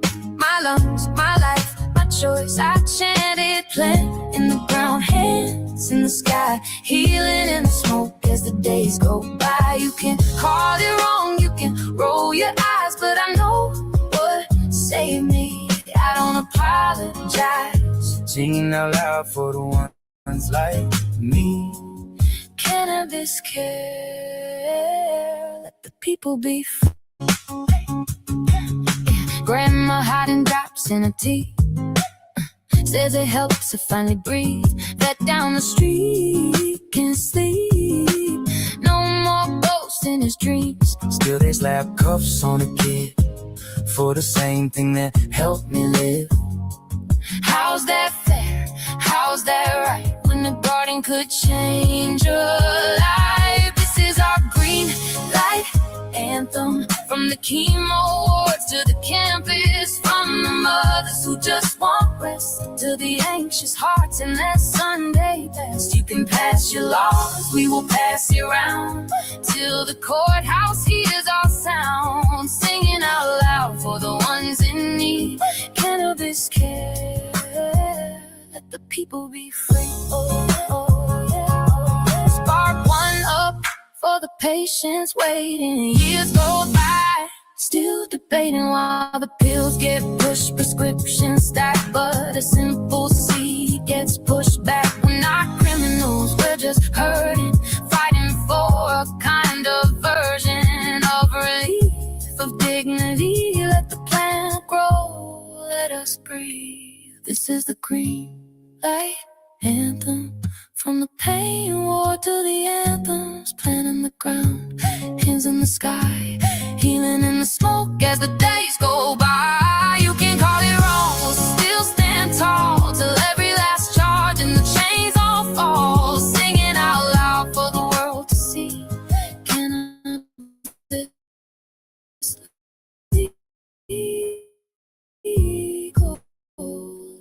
People be free. Let us be. Let us be. Let us be. People be free.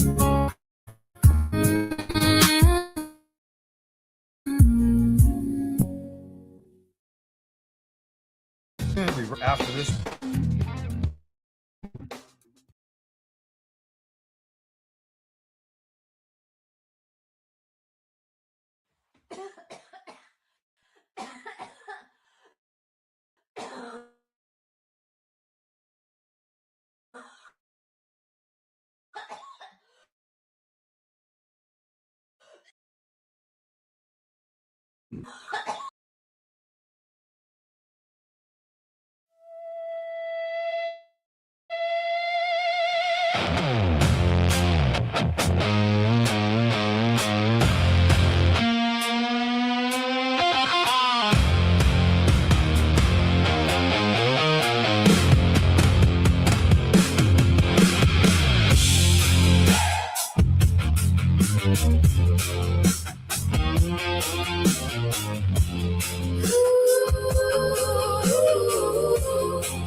I got dust on my boots and a bruise in my name. Your hand on my shoulder, like a match in the rain. We left that town in pieces, never turned around. Now dog keeps calling from the fairground ground. Keep me from the edge, keep me from the fall. I can hear the thunder moving through the wall. Ramble on my soul, burn me slow, let me roll. Ramble on my soul.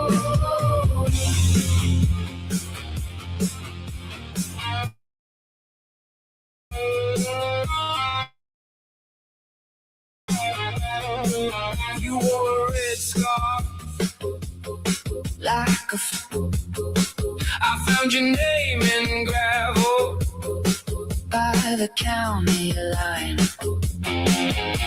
We drank from a tin cup on the bend of the road. Swore we'd live forever, then the sky let go. Keep me from the edge, keep me from the fall. I can hear the thunder moving through the wall. Ramble on my soul, ramble on my soul. Burn me so, let me roll. Ramble on my soul.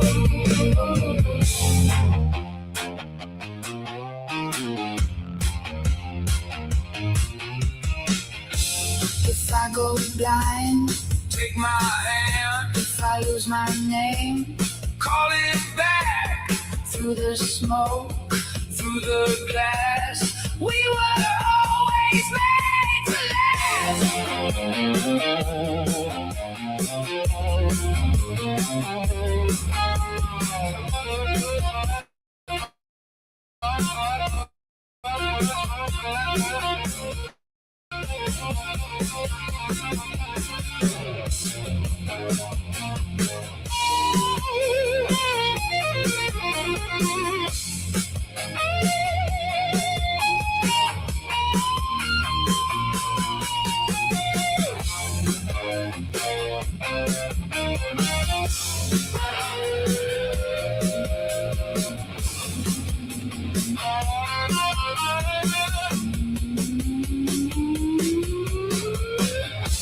ramble on my soul, ramble on my soul. Burn me slow, let me roll. Ramble on my soul.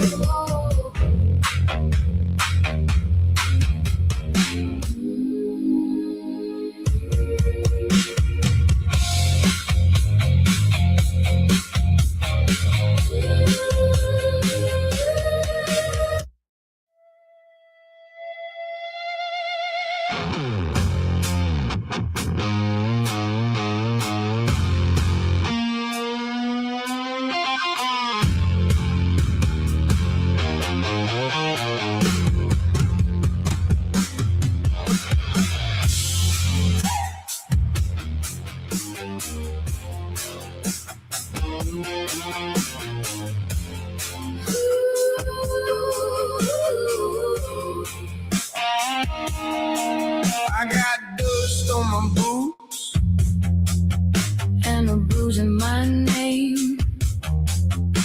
Your hand on my shoulder, like a match in the rain. We left that town in pieces, never turned around. Now the dark keeps calling. The edge keep me from the fall. I can hear the thunder moving through the wall. Ramble on my soul. Ramble on my soul. Burn me slow, let me roll. Ramble on my soul.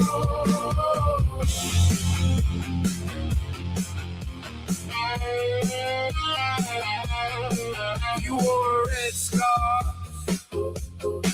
like a flag in a fight. I found your name in gravel by the county line. We drank from a tin cup on the bend of the road. Swore we live forever, then the sky let go. Keep me from the edge, keep me from the fall. I can hear the thunder moving through the wall. Ramble on my soul. Ramble on my soul. Burn me slow, let me roll. Ramble on my soul.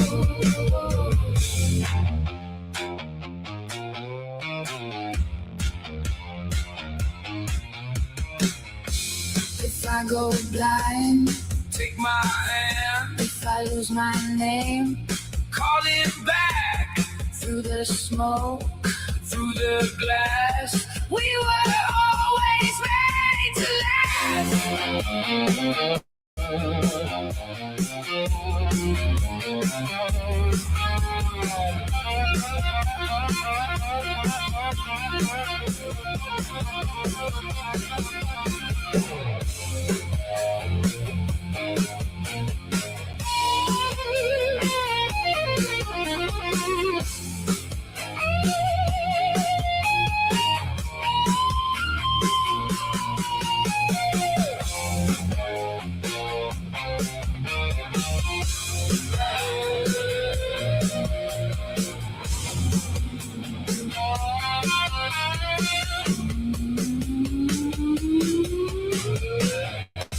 Ramble on my soul. Ramble on my soul. Burn me slow, let me roll. Ramble on my soul.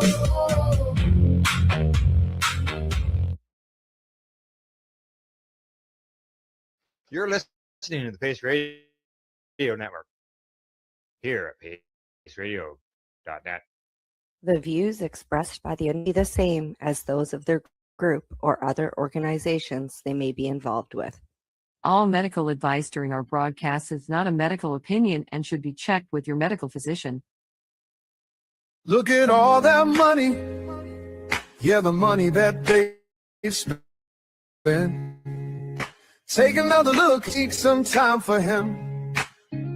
Don't cut trees for paper, 'cause it hurts the environment. Stop deforestation, yeah, it's time for him. Well, an acre of hemp makes 20 barrels of oil. No need for pesticides to poison all our soil. People got no food, they got no clothes, they got no for hemp. Yes, it is. It is time for hemp. Thank you for tuning in to the big broadcast today. Please share us with your friends. I want to thank you for tuning in to Citizen Green TV. They are helping us raise our voice to a louder, feverish pitch to let the whole world know how important it is to take time for hemp. This is part 2 of a great interview. And if you haven't had a chance to see part 1, please go to timeforhemp.news. You can find it in the archives, and you can find lots of free music downloads and lots of great blogs and all kinds of groovy videos that you might want to share with your friends. And speaking of sharing with friends, one of the friends that I enjoy sharing my Time for Hemp moments with is Al Byrne. He's down in Florida, and he's letting the whole world know that the Sunshine State truly does believe in medical cannabis. Ain't that right, Al Byrne? Yeah, we have a medical cannabis bill in Florida. It's been here for a few years. I'd like to say that because I wrote my book, the governor decided it was a good idea, but I don't think it had anything to do with it. But it's very popular here. There's been no ramifications negative the use of cannabis by anybody in the state for years. There are dispensaries all over the place. I live in a very little village. Really, it's a fishing village on the Gulf, and we actually have 3 shops that sell cannabis products. And so when we're done with this interview, I'm going to go around and see if they stock our guests' products, because I'm already impressed as hell, and we're going to find out more about it.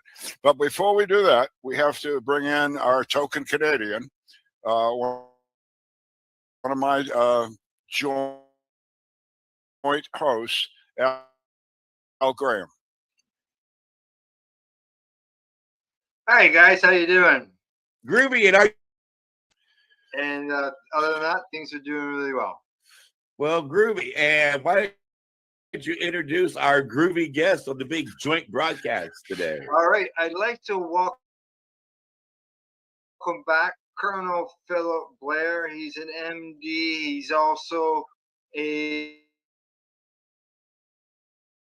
combat physician.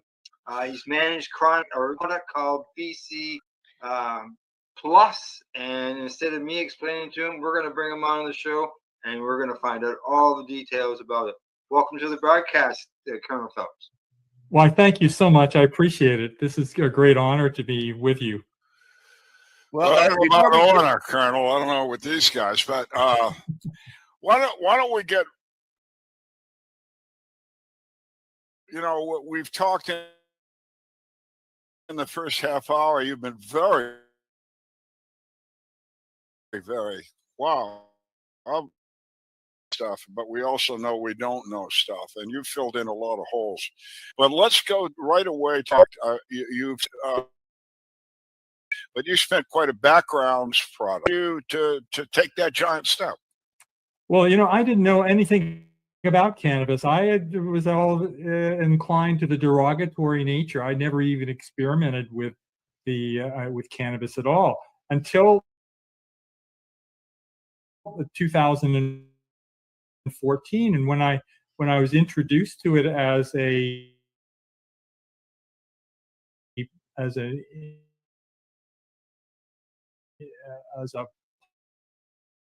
possible product that going to change the way our environment is. So I explored the literature very military background, starch upbringing, very straight. Did you have an attitude that people who smoked marijuana were a problem child, that they had a crutch, that they were some kind of hippie or whatever? Or did you have the negative connotation of people who used cannabis? Well, I did, because I was active during the 1970s when there were derogatory and people were running into major problems with it. So, and I realized that it was very negative aspects to it. And I wasn't I was involved with the military all these years, and so I didn't have any exposure to what people were doing actually physically in the stuff they were exploring. And during the 70s, when the hippie time was going on, I was steeped in a military background. I didn't have any hippie exposure at all, so I wasn't smoking. I wasn't using the products, and I had generally had a sort of derogatory sense about it because of other drugs. So I had to leave. It wasn't until 2000 in the fits cannabidiol that I realized that I had been misled for years. So before that's 11 years ago. What happened? What did you do? All of a sudden you're excited. What happened? Well, I learned about the mechanisms and the targeting, and I also had a chance to sample many patients with it. And I cannot tell you how many people that I sampled with CBD, and it turned their life around within minutes of using the product. And I saw this wholesome response and beneficial response, anti-anxiety, anti-dementia, calming sensation, and pain relief. That it was exciting to see this kind of benefit, that I had to devote myself to it. And I saw that this was the direction forward, and the way that and I was leaving behind the pharmaceutical industry way behind, because it was not providing these kinds of benefits. So, I was really deeply involved with it, and I saw all the benefits that were coming from it. Of research and defining how CBD could be used. But in that process, I learned about another cannabinoid substance that was found in hemp, but it was also found in 1,000 other plants, and that was beta-caryophyllene. Beta-caryophyllene is essential oil that is found in hemp, and there's as much as a terpene, and as much as 36% of the terpenoids that are in cannabis are actually beta-caryophyllene. And so it had a high percentage. And in fact, as I looked at different studies, I found that when CBD and cannabis was combined with beta-caryophyllene, we were getting magnificent results. And I've got study after study that shows the benefits of terpenes plus cannabis, and all across the board. So I realized that this had huge potential, but then I managed to get it separated from the cannabis and get it from another source, so that I could introduce it to many people who cannot use cannabis. So it comes from cloves and black pepper and hops, and I had it extracted from those substances and put into an independent product that offers, and I've learned this from experience, is it offers almost all the benefits of cannabis, but it doesn't have any derogatory substance in it that could test out as a positive urine analysis. So it's available to military, police, first responders, to medical personnel, to aviation people, to certified licensed people. Anybody who can use it, who's restricted, could use this product and get great benefits from it. Well, I got to jump in here. It sounds to me like you took chocolate and took the taste out. You took beer and took the buzz out. You took cannabis and took the high out.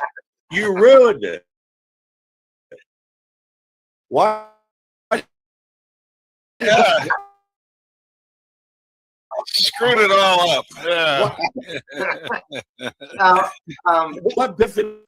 Tell me, what's going to drive me to this? Well, so what happens with cannabis is that it works on the target, much is on the CB1 receptor. Now, there's actually two types of CB1 receptors. There's a CB1 receptor in the brain, very specifically, and it is a different isoform than the CB1 receptor in the liver.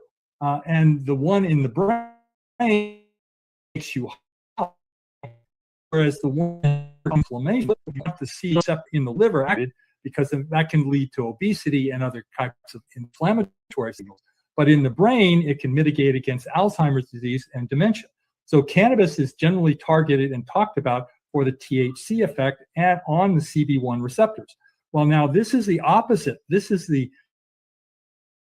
caryophyllene, BCP, works on the CB2 receptor. And the CB2 receptor has no psychotropic activity. It does not cause any high at all. And in fact, it can mitigate against a high effect very specifically. And that's so what I was going to lead to next, is that we had somebody on a couple of weeks ago that said if you're using cannabis oil, when you smoke cannabis, you won't get a buzz. It's like, I can't decide, do I take cannabis oil to live longer or do I get high? Well, there's different combinations that work for different people, and I don't know exactly what your need is, but there's two receptor systems, and they work in tandem, and they can benefit each other. So the THC works on CB1 receptors and CB2 receptors.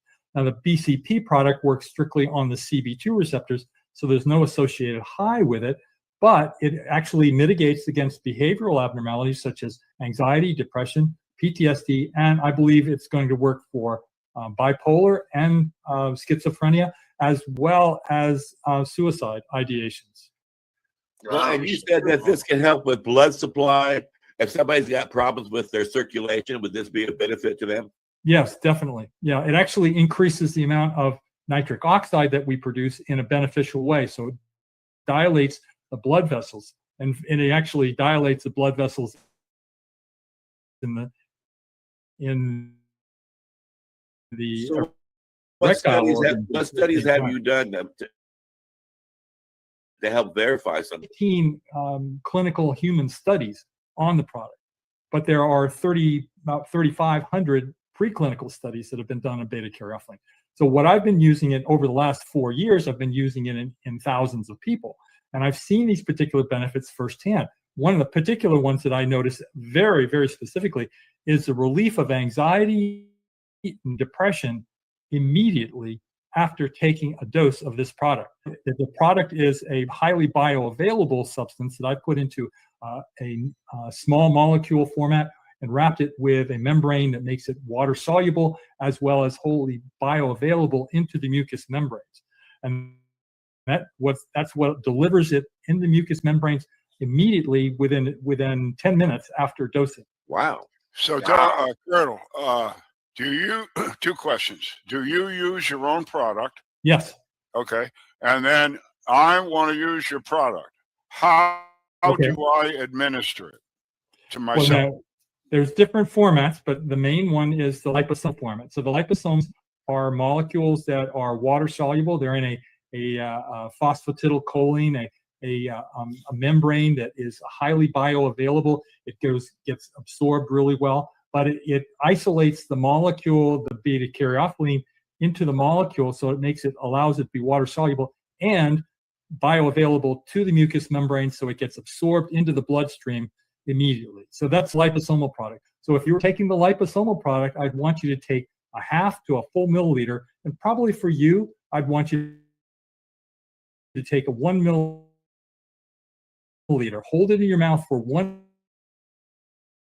minute, and swish it. And the neurology that you're having, whatever those symptoms are, just go run down them, whether it's aches and pains, if it's anxiety, whether it's stress, or if it's sleep disorders, or there's muscle tension, or there's contractile joint, any of those things, then I want you to do a self-assessment beforehand, and then a self-assessment afterwards, after 10 minutes, and you should see significant change in the benefit level.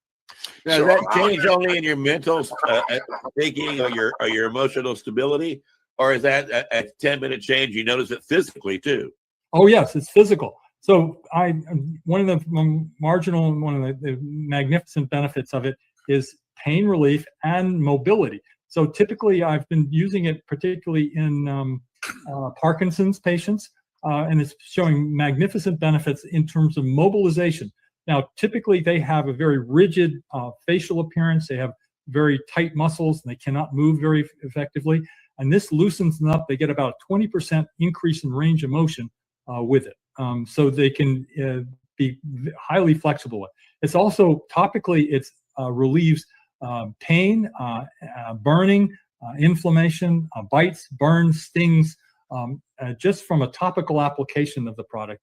So the same product can be used to either swish it in your mouth and swallow, or rub it on your body and make you feel good? Yes, you can. But I also offer a topical product. It's in a gel format. And the gel format enhances the bioavailability through the skin, but it also has other magnificent properties. One of the magnificent properties that I've seen with it is relief of amputation type of pain. Phantom limb pain has been marvelous for. And I've got a number of cases. I've got 2 cases that they're absolutely devoted to using the product now. Phantom pain's a big deal for vets.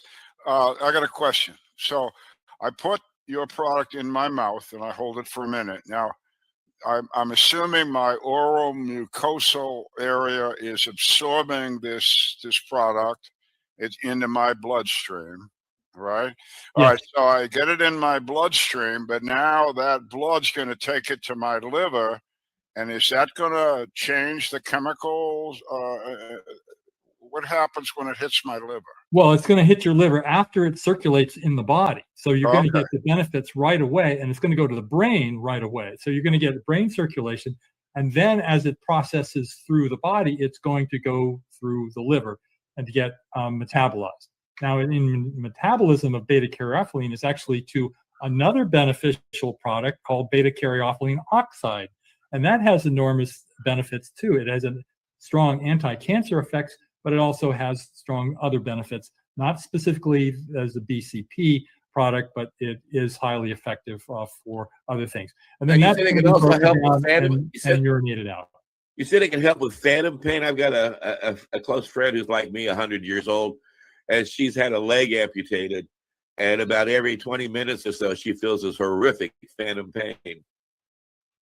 Well, I've had 2 cases that have responded very, very well to it. I'd love to get another case involved and get her exposed to it as well. Well, I don't know. I'm exploring all these benefits because they've not been seen before. I've addressed many different types of problems that have not been effectively treated. For instance, mast cell activation phenomena. It's a mast cell reaction that occurs in a large number of women who have they have problems with their immune cell called a mast cell. And that mast cell reacts with allergy phenomena and pain and discomfort. And what beta-caryophyllene has done has blocked that particular pathway so that it relieves those symptoms almost immediately. In fact, it's been effective in blocking anaphylaxis in several cases. So what? Wow. So problems with pollen and things like that affect people. Would this have a positive effect on their reaction? Yes, but I can't say that it's going to stop your allergies, but it can mitigate against a lot of nasal stuffiness and a lot of other allergic phenomena that goes on. I would definitely take it if you were having problems with allergies. Give it a try, and I actually put the product on my nose when I get nasal congestion or allergic phenomena, and I can temper the allergy very effectively with it. Well, and you know that there comes a time in your path in life where you're just too old to mess with. People just figure put you into a euthanasia program. So, like, am I too old? I'm like 100. Am I too old to get any benefit from this? Like, if I had like swollen ankles or thin blood, my blood veins were shrinking, or if I was having Alzheimer's or what, is this going to benefit some old timer like me, or do I need to start taking it when I'm young? Very, very clearly, it's going to benefit you. And anybody who's in the older age group. It has magnificent benefit. In fact, I'm working with a 94-year-old veteran who was in hospice because of dementia. And during that time, he was disabled. They expected him to die within 6 months, but he got started on beta-caryophyllene and he's almost completely recovered. He's now driving independently. He's giving interviews to veteran societies as well. So he's fully engaged completely. And he's talking about his past, his helicopter past, and his adventures in Florida. Wow. So he's changed entirely. And I've had other people with dementia actually reverse their dementia with using it. Plus Parkinson's disease. I've had enormous results from people correcting for many of the symptoms of Parkinson's. And what I want to say about Parkinson's is that there is preclinical science that shows that beta-caryophyllene could stop the progression of Parkinson's in its tracks. Wow. So it's good for us old guys. How young can we, if I have a child, a young child, is this product of yours safe for a 10-year-old? It's safe for everybody. It's a food product primarily. You know, it comes from hops. It's found in guava and grapefruit and oranges. It's found in basil, black pepper. It's all over the place. In fact, I have one slide that describes it as the Mediterranean diet. It's probably the substance that is giving the most benefit from the Mediterranean diet because of all the food that contain beta-caryophyllene. All right, now I got a couple questions here. One, if I take it, will I test positive for THC? And two, should I have my doctor be aware of what I'm taking? Is this going to have any effect on any medications I might taking? Is this going to be something my doctor needs to be aware of? Should my doctor have to prescribe this? It's non-toxic. It is. There's no drug interactions that I'm aware of. There's no addictive component to it at all. You can take it with any other substance, and there's no problems with it. As I said, it's a food product. It's been improved in its bioavailability so that you can get more in and get it effectively distributed in the body. Now, for children, there's no reason why a child cannot take this. I've got a 5-year-old who's taking this product regularly for his attention deficit.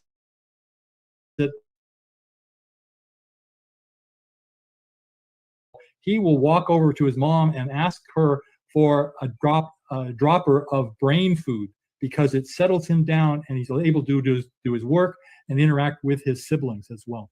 All right, now I know in the past Al Byrne has asked about how is this made? There's a certain way it's made, and who does the testing, and how do we know that there's like not chocolate syrup in there and sugar when we buy it? Well, it's made from cloves. One product is made from cloves that's extracted, and I can't say that it is organic, but it's made from cloves, and it's put into a mixture of a phosphatidylcholine, which is a common carrier and interface for the liposomal format.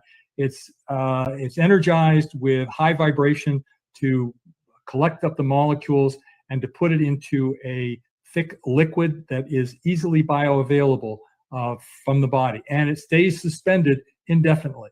So you take about half to a full milliliter once or twice a day, and you get the full benefits. And typically the benefits last for about 12 hours. Now it's tested, it's get regularly tested. We get certificates of availability on the substance. And we also offer a capsular product that is from a powdered BCP, but we're using hops oil for that, and we're turning that into a powder, and that is mixed with the purest of chemicals, and we're also producing that into the capsules, and those are offering similar benefits. But these capsules are combined with other phytocannabinoids that can benefit the body as well. And since it is a food product, does it have to be used like within a month or two? Does it have a long expiration date? You know, it's a very stable molecule, and we've tested it out at 2 years, and it's been highly effective and maintained its concentrations entirely. So there's no impairment of its performance at all. Couple of things. Can I just get a question in, because we're almost out of time? Yeah, go, Al, go. All right. You've talked about how this treats people with mental health issues, so on and so forth. Is there any advantage to people with autoimmune conditions? Oh, yes. Yeah, because it works on the CB2 receptor. And the CB2 receptor is located everywhere in the body, as Al earlier said. but it actually has, it's all located on the immune cells of the body, and it's located on neurons as well. So it's located on neurons, and it's located in on the immune cells. And on immune cells, it acts to reduce inflammation, and it switches them over from an active phase of inflammation over to an inactive phase of resolution. So it doesn't turn them off. It doesn't look like a steroid for blocking immunity. It actually turns it off into a monitoring and regulatory fashion. So it's been highly effective in all your inflammatory cytokines, like the TNF alpha, the IL-6, IL-1 beta.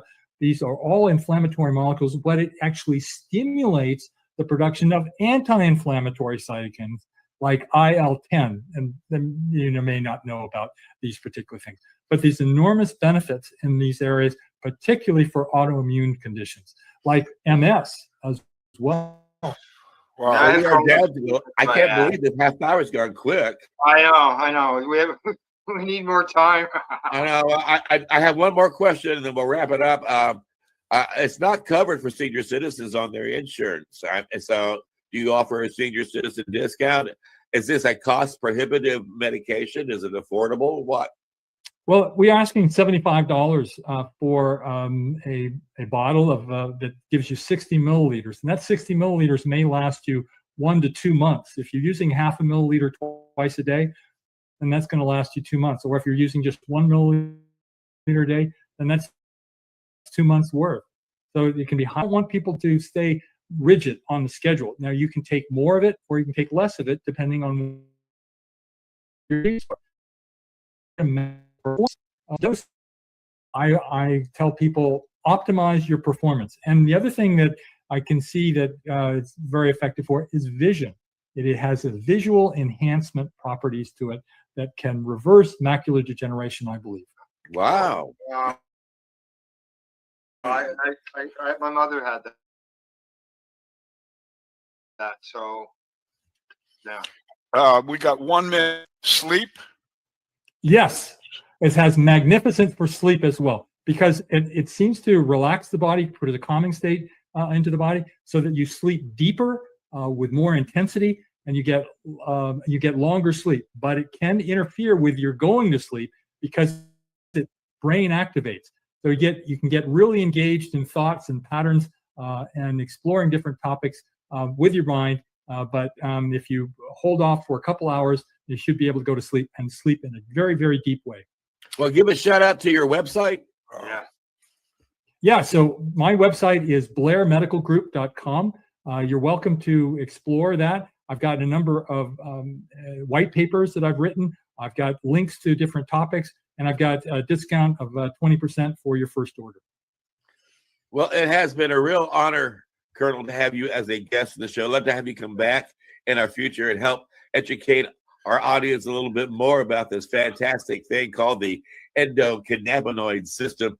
And I want to thank you, Al Byrne, for introducing us to the endocannabinoid system here on the big broadcast a few years back with Dr. Meshulam when we did a global hemp summit in 2013. And I want to thank you, Al Byrne, for writing this beautiful book. And I want to thank you, Al Graham, for raising the voice up in Canada on PACE Network and letting everybody know how important it is to take time for hemp. Thanks, Colonel. Thanks a lot, sir. Thanks, guys. You bet. Look at all that money. Yeah, the money that they've spent. Take another look and take some time for him.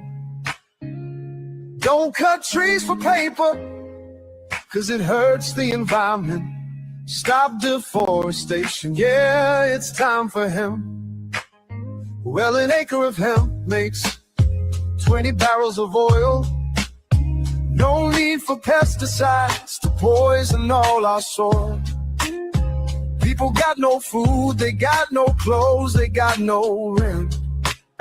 Well, it's time for hemp.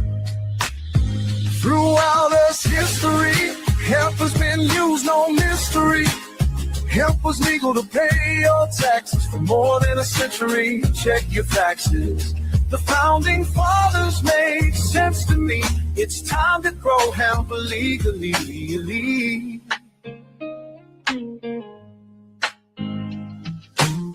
Think of all its uses. It's money that's well spent right now. No excuses, it's time for hemp. Sustainable green industry, that's our intent. A better place this world will be. It's time for hemp. Fueling food and clothes and soap. Housing cars, your car's no joke. Henry Ford built a car with hemp. It's time for us to do it again. People be employed with balanced farming as it's meant right now. It's time for hemp. Hemp is a true necessity for the wealth and protection of this country. Thomas Jefferson spoke those words. He knew the value of these herbs. It's time to lift the hemp band. It's time to make a strong stand. Yes, we can. I know we can. We can make a difference. Yes, we can. Just like birds of a feather. Yeah, the money that they spend. Take another look and take some time for him. Don't cut trees for paper, cause it hurts the environment. Stop deforestation, yeah.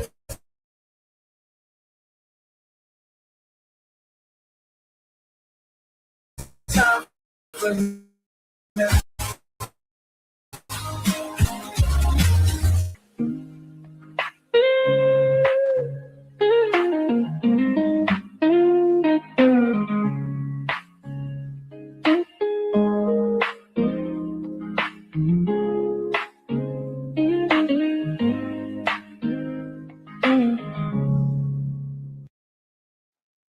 Time for Hemp is the Pace Radio Network content provider. You're listening to the Pace Radio Network here at paceradio.net. The opinions of the individuals during this broadcast are their own and may not be the opinions of their group or other organizations they may be involved with. All medical advice during our broadcast is not a medical opinion and should be checked with your medical physician. Enjoy the buzz of legalization with Campbellford Lifestyle Shop. From lights to plant nutrients, books, consumption accessories, and more, we've got all your basics to grow or consume cannabis. Visit our info center or take a look at our piercing services and body jewelry, now available in-store through Campbellford Lifestyle Shop, 17 Bridge Street West, Campbellford. Limestone City Hydroponics is Kingston, Ontario's hydroponics shop. Take your growing to the next level and create the optimal environment with a tent kit, or maximize your yield with an ebb and flow flood table kit. Either way, Limestone City Hydroponics has more sizes and options to fit your needs. Are you looking for the power of the sun that adapts to your budget? Then look no further, as they have professional grow lighting. They have indoor grow systems that are easy and cost effective, with many options to fit your living space and lifestyle. Cultivate your growing potential. We have everything you need to succeed. And if you can't make it to the store, they offer local delivery to the greater Kingston area. Remember, when you're looking for experts to help you grow, then look no further than the locally owned Limestone City Hydroponics, 105 Sunderland Drive in Kingston, Ontario. Call them at 613-548-0420. We are people advocating cannabis education here at paceradio.net. You're watching the 420 Pace, found at 420pace.ca.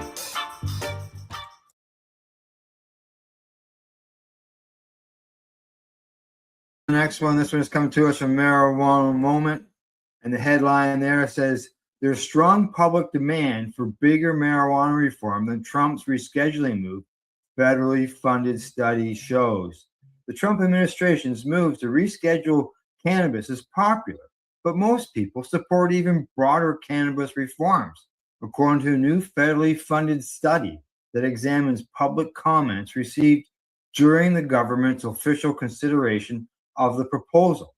The analysis of the 42,913 cannabis rescheduling comments submitted to the DEA shows that 28.9% supported moving cannabis from Schedule 1 to Schedule 3 of the Controlled Substances Act, as proposed, and that 63.5% wanted further rescheduling or even complete descheduling. Only 6.7% of commentators opposed any reforms and wanted to keep cannabis in Schedule 1, which is the most restrictive category, obviously.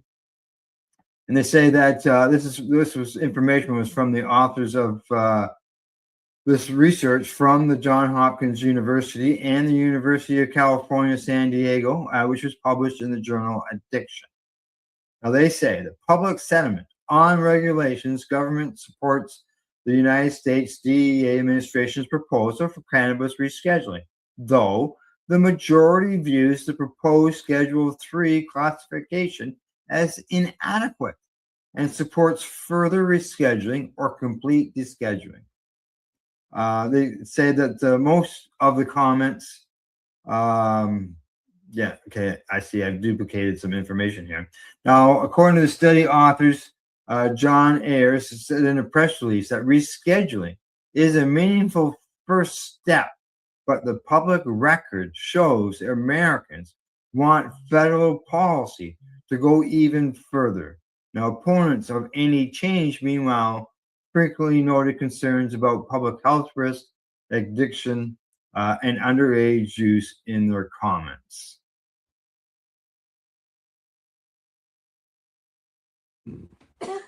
You're watching the 420 Pace Reroll Saturday.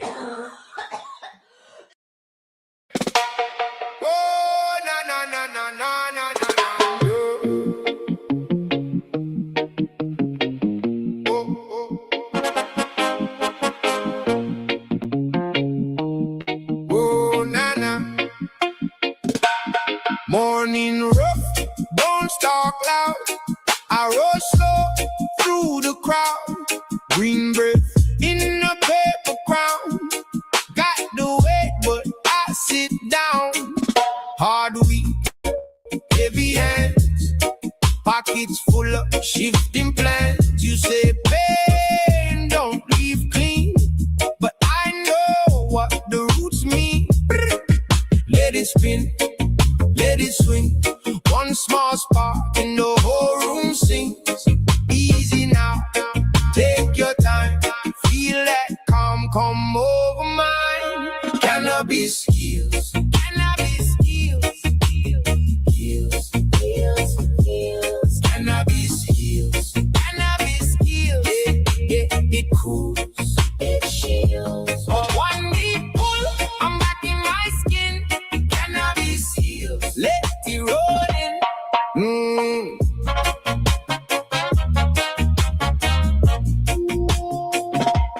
Mama said, boy, stay wise. Read that truth behind the eyes.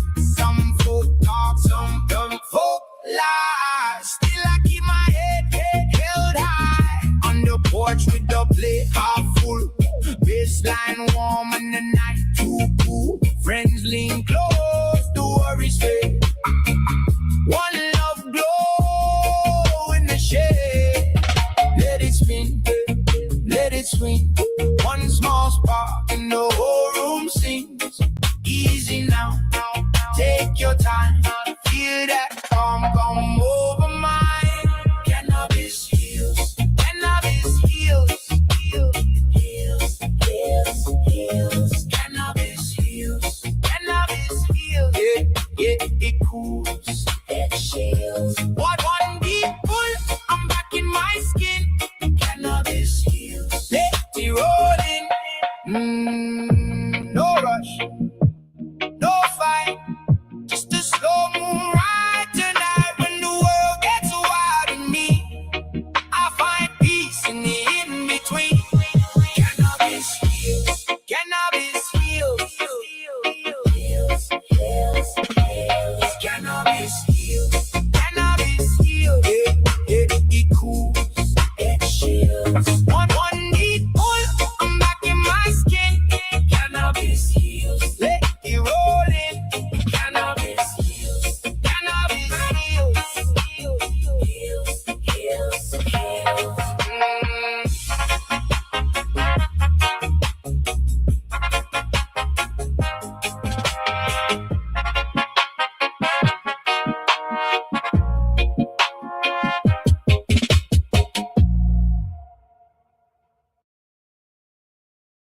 Rerolled Saturdays. Check it out. Nothing but non-stop cannabis. You're watching the 420 Pace, found at 420pace.ca.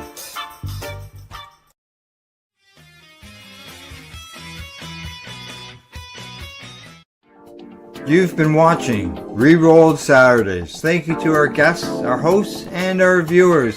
Up next, Rerolled Saturday Nighttime Edition. It gets started at 4 p.m. See you then.